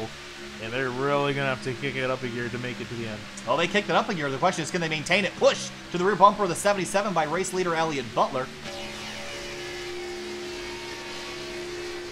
We've seen this race change several hands here tonight with several different leaders. And now Elliott Butler, through all the stuff that's happened, he's appeared through the cloud of smoke. He's got 21 laps to go back to the line. Whoa, a little bit of a contact there between the 08 and the 6 car. And they're trying to build up a run to the outside. Can they get it to work, or where does Bagunia go in all this? And they're still fighting. Moving over to the right, there's the 08. The 15's coming with them. They've trapped the 6 car on the inside lane behind the 77. Here comes Brian Long around the outside on lap 100 of 120. And Brian Long run. to the lead. Yeah, big run by him, by Brian Long and the 15 Alex Bell, but can they get it to work here? They come out off the corner. And Cole Bagunia's gone back to the bottom. That inside lane's going to have a little bit more momentum now. And I think that's Bagunia seeing his chance to get ahead of these two, and I think he figured that the 6 is kind of his temporary teammate at the moment, considering that the 15 and the 08 have each other. So I think he's planning on working with Butler for the most part in that group of 4. And the 6 car back to the lead. It looks like the 08 and 15 kind of lost some momentum. They'll have to tuck back in line. 20 laps to go here at Daytona for the initial round of the Outsider Racing League Championship in 2019. We had road course racing next week in Southern California, but in Southern Alex Florida, Bell looks like he's struggling. He's swerving all over the place on the back straightaway. He's got a big dent in that rear bumper. Has that been there the whole race? No, it might have been from Gatto that got him loose, but he was swerving his car all over the place on the back straightaway, and it almost looked like he was about to crash. Pit stops. There comes, I forgot about that, Vinny, and that's the 75 of Gaba coming on down. Yeah, those guys through in the back part of that pack, they've come down on pit road. Completely forgot we had pit stops still left to go. Yeah, no, we have pit stops. I completely forgot about that. Yeah, so these guys are probably going to get separated from these lap cars, and then it's going to be just them to fight out. But again, I'm sure William Long and Alex Bell know when they're going to come in because they can work. They're talking to each other directly. But as far as Bagunia and Long, I don't think they have any clue when each other's going to come down. Whoa, big shuffle. Wow, the 6 car did an expert move there, top to bottom elevator move to the inside of the 77. He'll get on by and lap. The 77 Adam Cabot, he's going to bring Bagunia with him. Elliott Butler back to the lead. 1 and 2 cars lead lap. And then 3rd and 4th car in line are lead lap, but that middle car 1 lap down. They come across the line, 18 laps to go in this race, and it's pretty much down to the top 4 here on screen. Elliott Butler, Cole Bagunia, Brian Long, Alex Bell. They're going to be the ones duking it out for the win unless we have a caution here. How about this? Jacob Paul now 11.7 seconds back. They're still making up great ground. Eli Hinton pushing very hard. Look at the amount of pushing that Hinton is doing. They're really trying to get this to work. They got a lot of work left to do, but they made up about 4.5, 5 seconds the last few laps. Yeah, honestly, you got to give both these guys an A for effort here, trying to get this pack to go up and try to catch the leaders here. But yeah, I think they're going to need something else to help them out here. 208 driving off into turn number 3. But out up front, it's just 3 cars. We have more pit stops coming underway. It's Alex Bell and Brian Long and the rest of the field up front. So they've come in on their own. And actually, notably there, look who's there, Joshua Banks. So add a 3rd car into that mix there. So he's going to probably try to help out his teammates here against Elliott Butler and Cole Bagunia. Even though Banks has still scored an 18th 2 laps down, he can still help his teammates get back up to the front after the pit stop sequence. I think that's probably the goal down there. Again, all those 3 drivers working together. 3 is better than 2. So now we got to keep an eye on the leaders, Elliott Butler and Cole Bagunia. When do they decide to come down on pit road? I have to imagine you want to respond relatively quickly, but they're going to stay out for now. Interesting call there. And I'm guessing they're potentially figuring out that maybe got to try something else rather than trying to stick there and work with that pack and maybe try to make up time on their own. 22 Emerson at pit road and all the rest of that group, Bailey Turner and I think Alec Martinez. Oh, Mark Emerson's locked up his brakes. Did he come in too hot? Penalty, Finian. Big one, the 08 car. Brian Long. Oh, no. Too many stalls.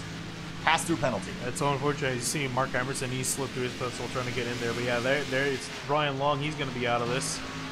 That's such a disappointment. We've seen a lot of drivers get called on that tonight, Finian, driving through too many boxes. And this is definitely going to help out the leaders here because now it's just going to be, once Brian comes in, it's just going to be Alex Bell and Joshua Banks in that pack trying to work together, and the leaders can still get fit. And that consists of Elliott Butler, Bagunia, and I believe William Troy. or Robert Gamma, one of those two cars. So now there was one SWA Motorsports car in contention to win. Now the advantage is he has his teammate behind him, but his internet is still kind of all over the place. Yeah, I think that's going to be the nail in the coffin there, because if Banks' internet doesn't hold up, the draft's pretty much nothing. So this is not a good situation for SWA. Brian Long's going to have to come on down and serve that penalty here in a moment. Maybe still arguing it, maybe still working on... Yeah, you usually get about 3 laps coming, so he might come in next time by if negotiations don't work out.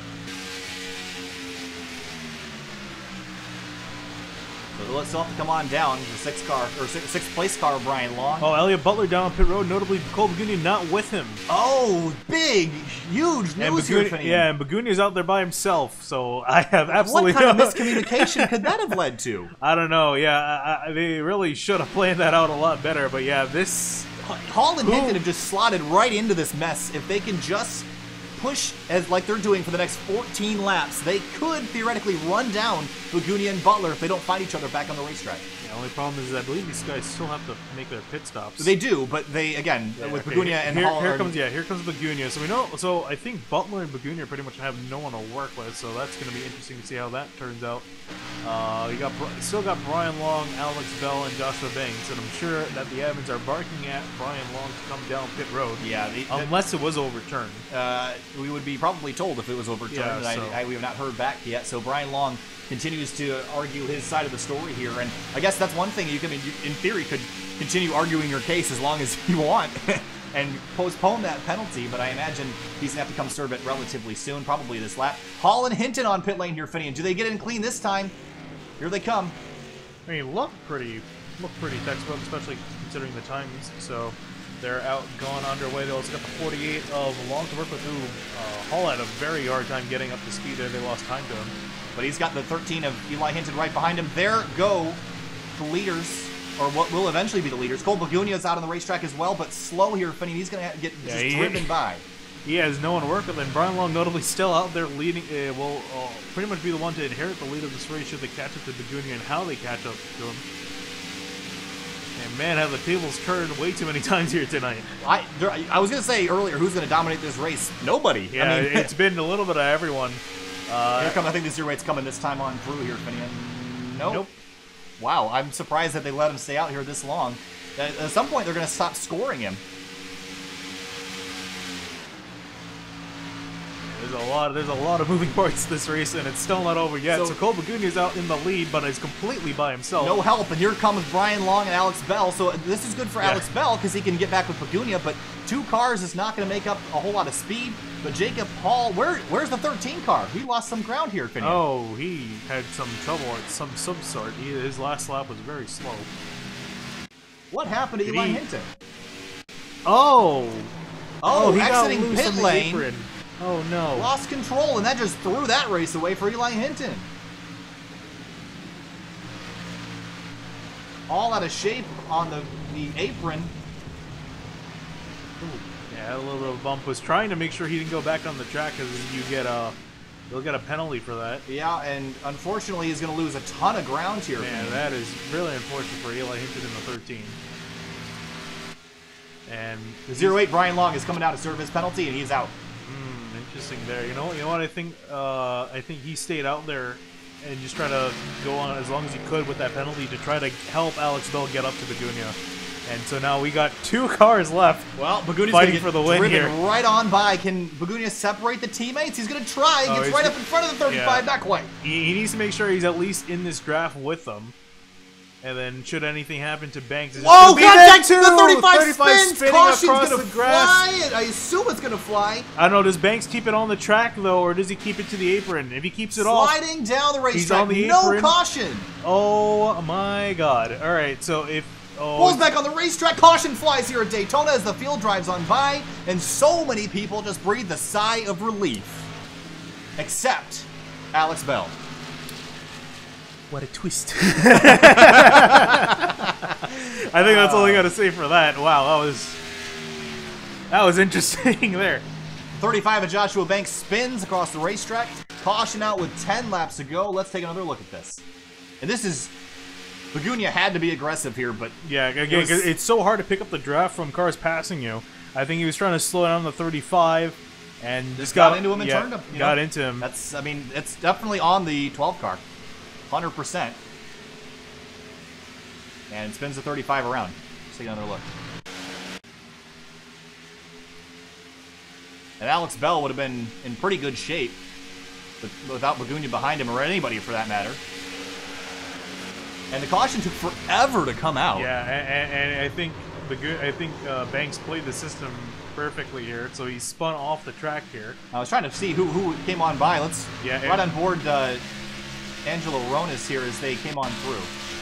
The caution should have definitely been out before this, I think. Yeah, and I think it's because, he was on the apron. I think there's a second pack behind him led by Bailey Turner. And the caution's still not out, and there it goes. So it took all the way until that field got to turn 1 for that caution to fly. Yeah, and he saw Banks just turn onto the track to trigger the system, so he was able to bring out the caution here, and man, this just threw everything out the window now, and everyone's got a shot again. Well, drivers that were saved by that. Brian Long, Eli Hinton, Jacob Hall, all those drivers that were not in that front group. I was going to say, saved. Pretty much saved, gave everyone a chance who was not in the top 2, had a chance to win this race.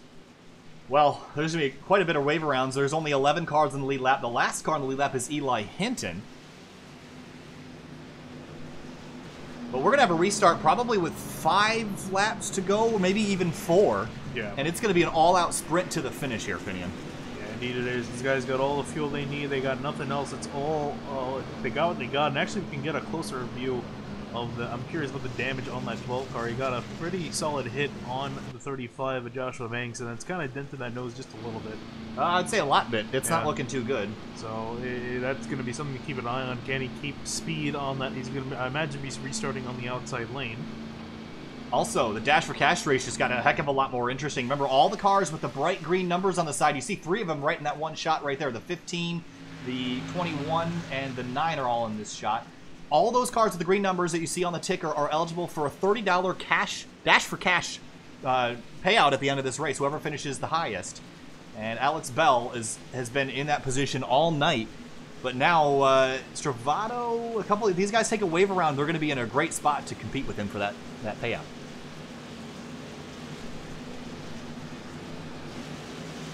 And Hinton got saved as well after big mistake on exiting pit lane, spinning out in turn number 1. We'll get a new lease on life here for the final couple laps. Indeed, and we only got 12 cars on the lead lap, the last of which being the 29 Angelo Ronis. And how about Ronis, too? That car has been damaged, and he's been able to just hang on for dear life for most of this race, and he's gonna finish at least 12th here. All right, so will we see any pit stops here, Finian? Absolutely not. I would put a gun to your head if I was your crew chief and he came into the pits with 5 to go, especially because they just came in about 10-15 laps ago, a lot of these guys. I'll put a gun to your head.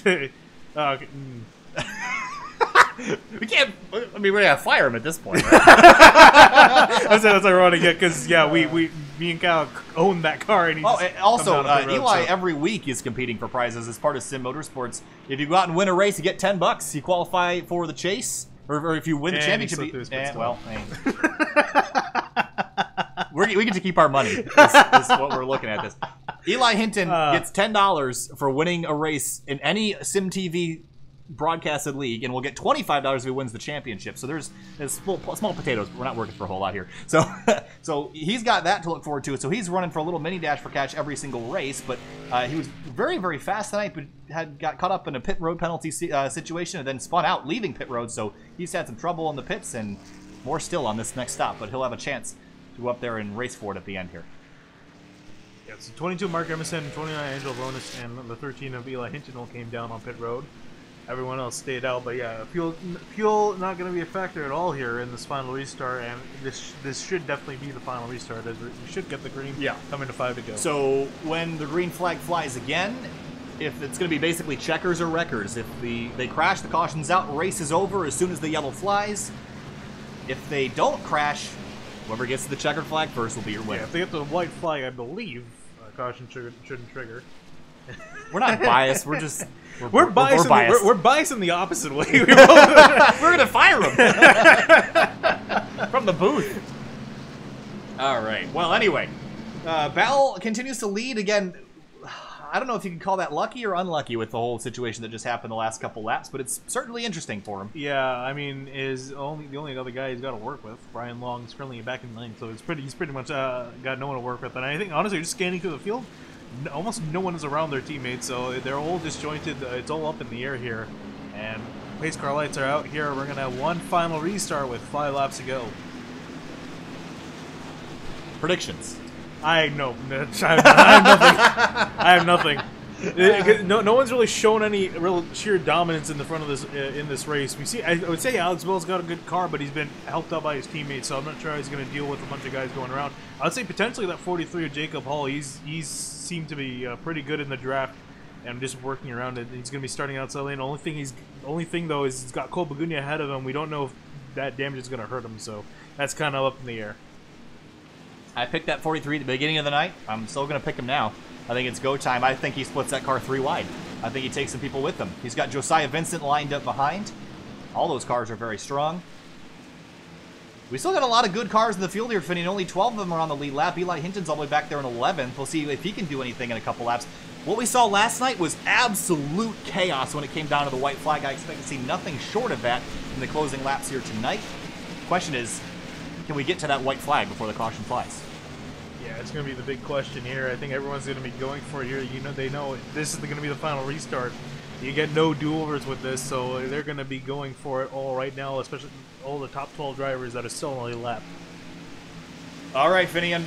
It's going to be a 5-lap shootout to the finish. Checkers or wreckers. If they crash, it's over. If they make it to the white flag, it'll be whoever gets back the 2.5-mile Daytona oval first. Coming to the restart. Also, remember, dash for cash. Caution comes out, and race finishes under yellow. No dash for cash. Green flag in the air. 5 to go here at Daytona.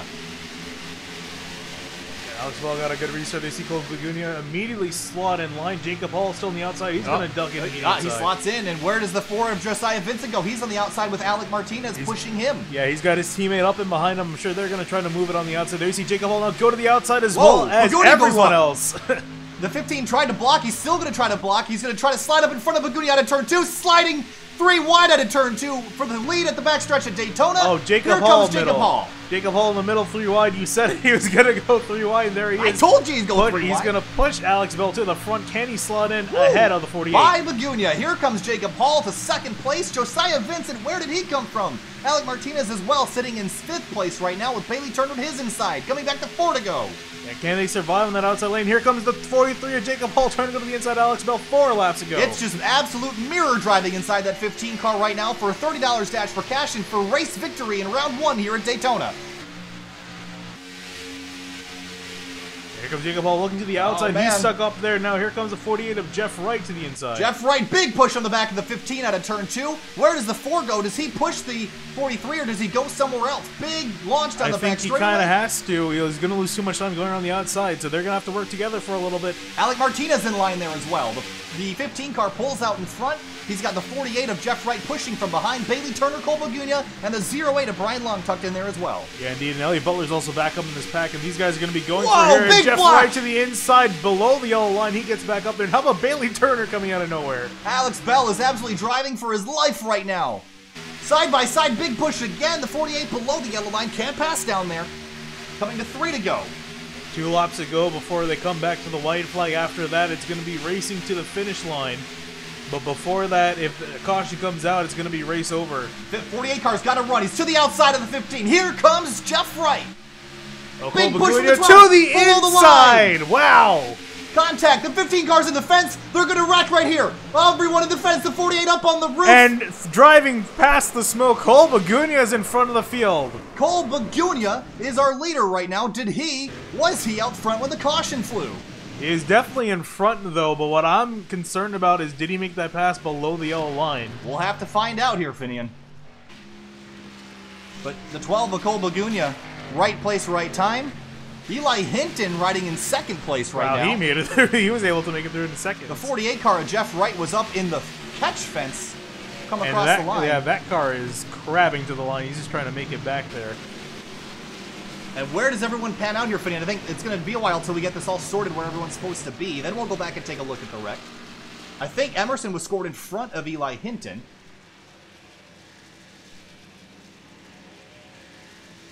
And now the confusion sets in here, Finian. Let's go back and take a look at what happened. Yeah, there's definitely no argument with Bagunia being in front of the field at the moment the caution came out. What I'm curious about is here, and that's below the line for me, Finian. That's below the line, but I don't know. That's gray area. Look at the 48 get up on the top of the wall and roll over as the rest of the field piles in. Eli Hinton gets tagged at the end.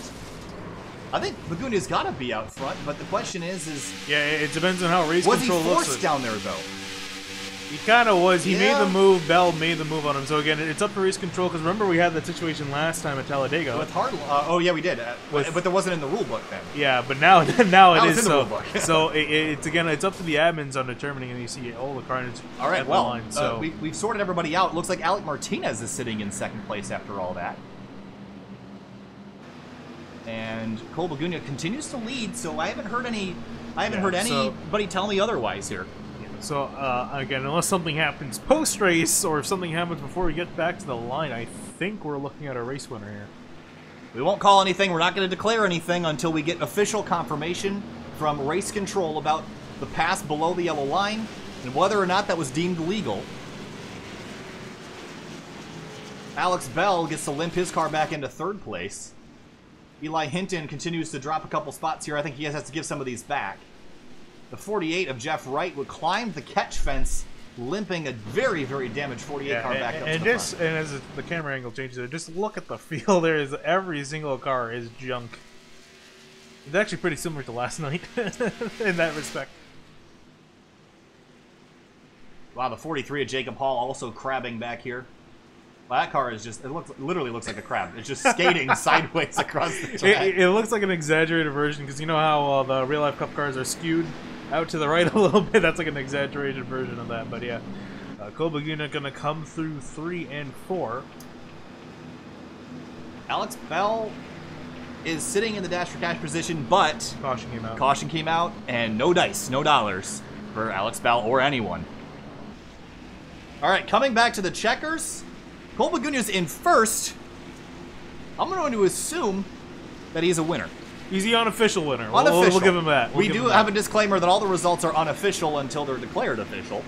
Coming across the line, Bagunia in first. Martinez ekes out a second place. Bell third. Josiah Vincent fourth. Jeff Wright in fifth. Actually, Eli Hinton is scored in fifth. Nope, it's changing up. Seventh place for Hinton.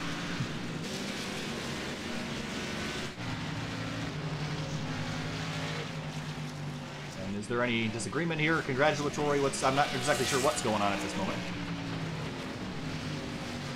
I guess it was somewhat congratulatory there. So, Bagunia going to come around in that X12 car, and kind of ironic that Denny Hamlin also won the Daytona 500 this year. Yeah, with that paint scheme. Here comes Eli Hinton up to the front. Get a little congratulatory bump, and hey, to me that's about as official as it needs to get. We'll go back in a moment and take you back to the crash after we see the burnout here. We'll go back and take another look at what caused it. We were so focused on looking at the pass for position that I don't think we really saw what happened in the wreck. But everyone coming on down now. And Bagunia, again, first run in this series. And what a way to start off the season here. Then a win at Daytona. He's going to line up at the line and burn those tires down. Well, yeah. This car is actually pretty intact considering the end of that race, but through the Daytona grass, the 12 of Cole Bagunia, victorious at Daytona.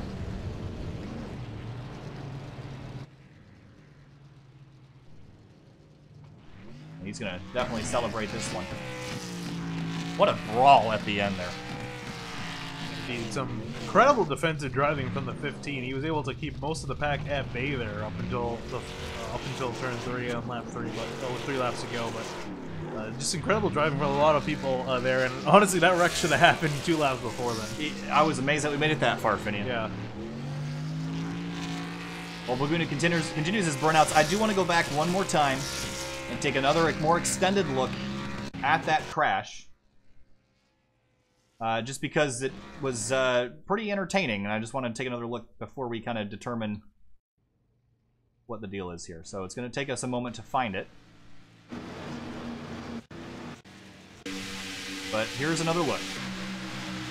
And here's some up below there. You see the move to the inside of Alex Bell. Then the Bell 15, got into right. Yeah, the 15 is what kind of started that there. Look at the 48 up on And then his lid. everyone else got involved in that. And an absolute junkyard at the end. Oh, Finian. Big implications here. Oh, wow. The 12 of Cole Bagunia is not the winner.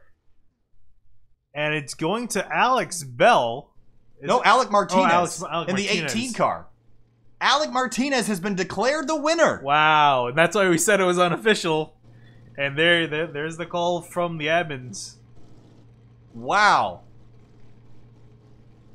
And that decision has been over. That is crazy, Finian. I figured. I mean, it was a pass below the yellow line. He didn't get forced. I was surprised they didn't call it, but looks like they have. And Martinez is waiting.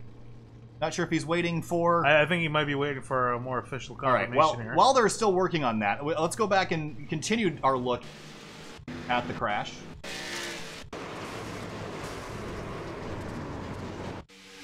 And again, I think I want to ride on board the 48 car you're putting, because he had quite the view with this.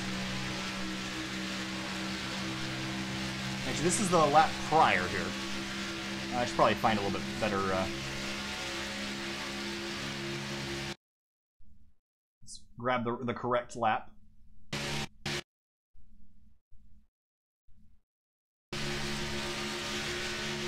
Alright, so here's another look from on board the 48. He gets turned up on the fence and climbs the fence. Look at that. Actually, since we're looking at this, let's grab an onboard of Alec Martinez making through it, because remember, he ended up in second through when that was all said and done.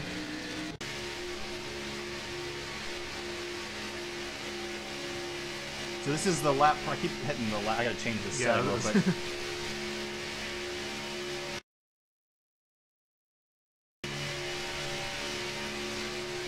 Alright, here's another look.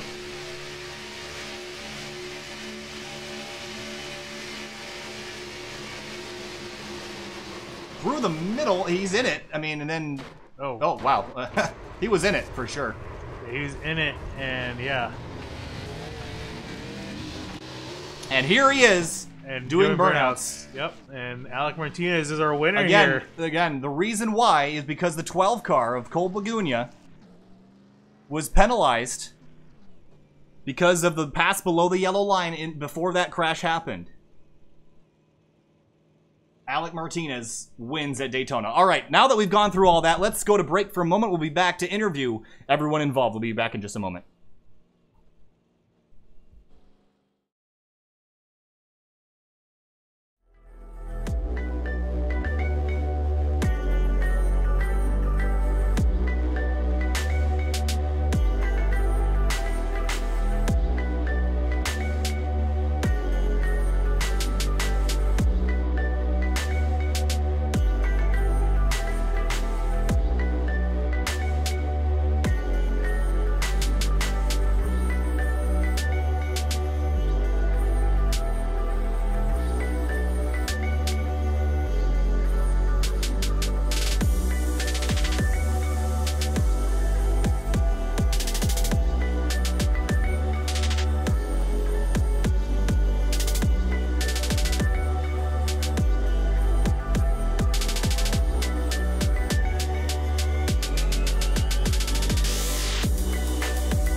Okay.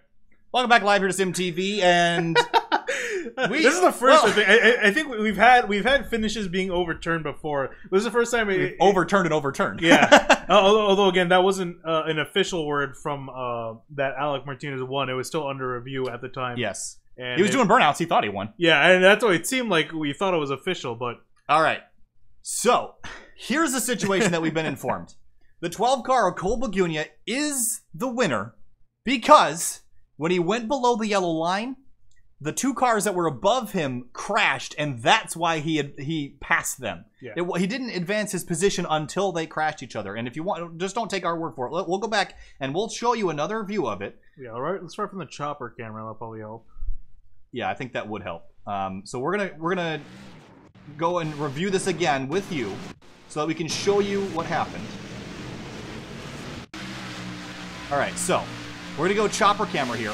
Follow the 12 car of Cole Bagunia, and we're gonna be back about half a lap here, maybe a little bit more than a lap.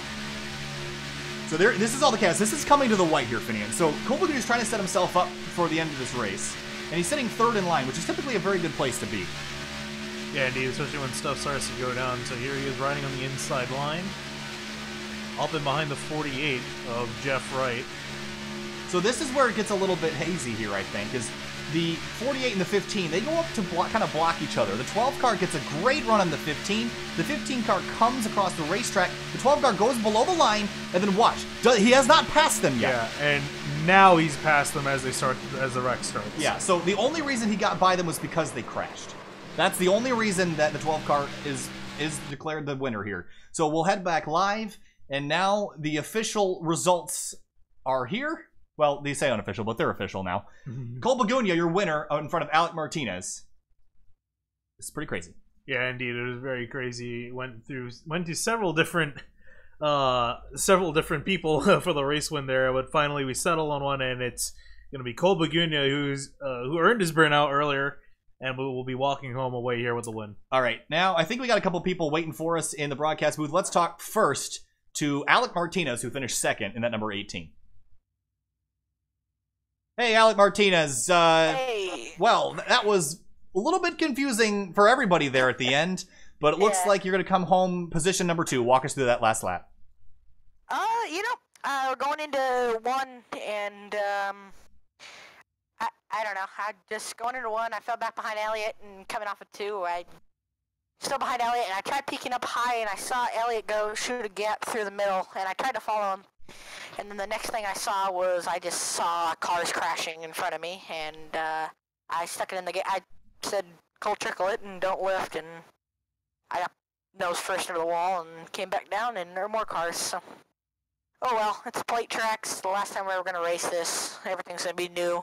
So, go on to next week's Sonoma. We're going to have more downforce than ever than Auto Club. We're going to open aero ducts and everything. So, I don't know. It's going to be interesting, but it's plate racing. Like I said yesterday, people are going to lose it once they come to the final laps. It's a plate race, so, oh well. It's, it happens. So, I'll take 2nd out of this, starting off with a new team, in a Camaro for Vincent Motorsports, and, it's good to have to start up the season with the top 3. Alec Martinez, 2nd place at Daytona. Thanks for talking to us, Alec. We'll see you later.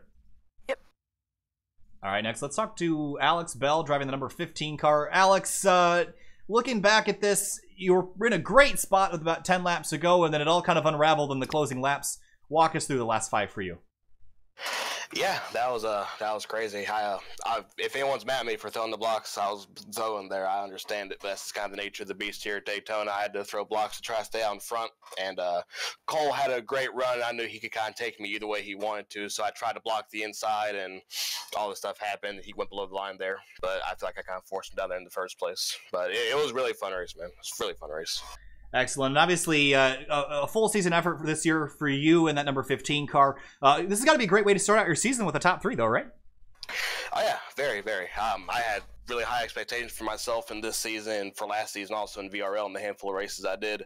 So it's good to at least start off good on those expectations, and hopefully we can keep that run next week through the road course. All right. Alex Bell, 3rd place tonight. Thanks for talking to us. Thank you, guys. Have a good night. You too. All right, and now it'll be Cole Bagunia, our winner here tonight. Cole, it wasn't without some controversy and confusion, but a last-ditch effort to get by the 15 of Alex Bell led to some chaos off in turn number 3, but you come home the winner at Daytona. Walk us through that moment. Well, first I want to just take it back to the caution that led up to that restart. I was given the blame for it. I just watched the replay. I felt like it was, I was doing whatever I had to do to win. This is the biggest race of the year. You got to do whatever you got to do to win, and you have to be aggressive with your side draft. When I side drafted that lap car, I also felt like he came down a little bit, and that's what led to the restart. But anyways, on the restart, I had a run through 1 and 2, and the 15 blocked it. 15 was throwing really aggressive blocks, which is fair play to him. That's what you got to do, and I slipped back to about 7th or 8th there, and I figured I had no chance to win it unless they all wrecked. And I don't know, the 15 was just throwing really aggressive blocks, and I was just stacking all the lines up, and I just kept getting in the right spot, had a big run going into 3. I went under the 12. I felt like I was forced below. I felt like if I did not go below the yellow line and stayed above, the 15 would have hooked himself across my nose, and I didn't want that to happen, so I even lifted entering turn 3, so I would not advance my position, and the 15 and the 48 got into each other and wrecked. That's why I took the lead. It was not because I advanced my position by going below the yellow line. But yeah, it was crazy, but happy to start the season off with the win. All right, well, Cole Bagunia, congratulations, buddy, and good to see you over here now, coming over from Hardline, and congrats on the first win, bud. Thank you. All right, well, Cole takes home win number 1 here in Outsider Racing League. Finian, what a crazy end to what was mostly a calm race through the middle sections. I mean, it was definitely it was very calm race, but definitely as far as the lead is concerned, the lead shifted through several different drivers tonight. Usually these kind of races, especially with this package, you usually see a small group of drivers at the front dominating. Here it went to several different people getting penalties, making mistakes on pit road. And the lead switched constantly between several different drivers, and we pretty much had no idea who was going to win until the end. Well, I totally agree with the call that was made there after further reviewing the incident with Bagunia and Alex Bell on that last lap. Originally, I was when we thought there was a penalty, I had agreed with it, thinking that 12 had advanced his position. But if I'm looking back, he did make a move below the line, yes, but then they crashed, and you can't put that on the 12 car. Yeah. If he had returned to the racetrack without them crashing, he would not have advanced his position, and there wouldn't even be talking about this. He might have still been the winner regardless. So a crazy way to end this race, but next week we head to Sonoma, California, Finian road course racing, and I'm really looking forward to that, as you know. Yeah, indeed. Especially also note too, we didn't really highlight this race as much as probably should have, but this is going to be the last time on. That's not correct. This is going to be the last time we're going to see the Cup Racing package here on Sim TV. And even we're only going to have this old package for the next few days, and then we get the new 2019 Aero package with more downforce, and that's going to be pretty much across the board at super speedways and especially at road courses. So that's going to be fun to watch with road courses having more downforces. Yeah. So here's the fun thing about the 2019 package is, a lot of people would say it's not fun part is. They reduced the power from 750 to 550 for the majority of the racetracks. However, short tracks and road courses still have the full 750 horsepower just with the additional downforce, which means Sonoma might actually be kind of fun to drive next week. Yeah. So that's what's coming up on SimTV the next couple days. Well, tomorrow night we got 3-wide driver development series action from Iowa Speedway going short track racing after a crazy race at Richmond last Sunday. Monday is 3-wide Roval Cross, the Roval cars, the Rallycross cars at the Homestead Roval. And then Tuesday, we have the Grid Life series from Road America. 60 MX-5s taking the green flag there for 2 15-minute races on Tuesday. Wednesday, the Washington, D.C. region SCCA is back at VIR. Thursday, we're off. And Friday, the Virtual Racing League heads for round number 2. And then we're at Outsiders next week, Sonoma, California. All right, that's it for us for tonight. Thanks for watching, and we'll see you tomorrow night, 9:40 p.m. Eastern Standard Time for the 3-wide driver development series. Thanks for watching.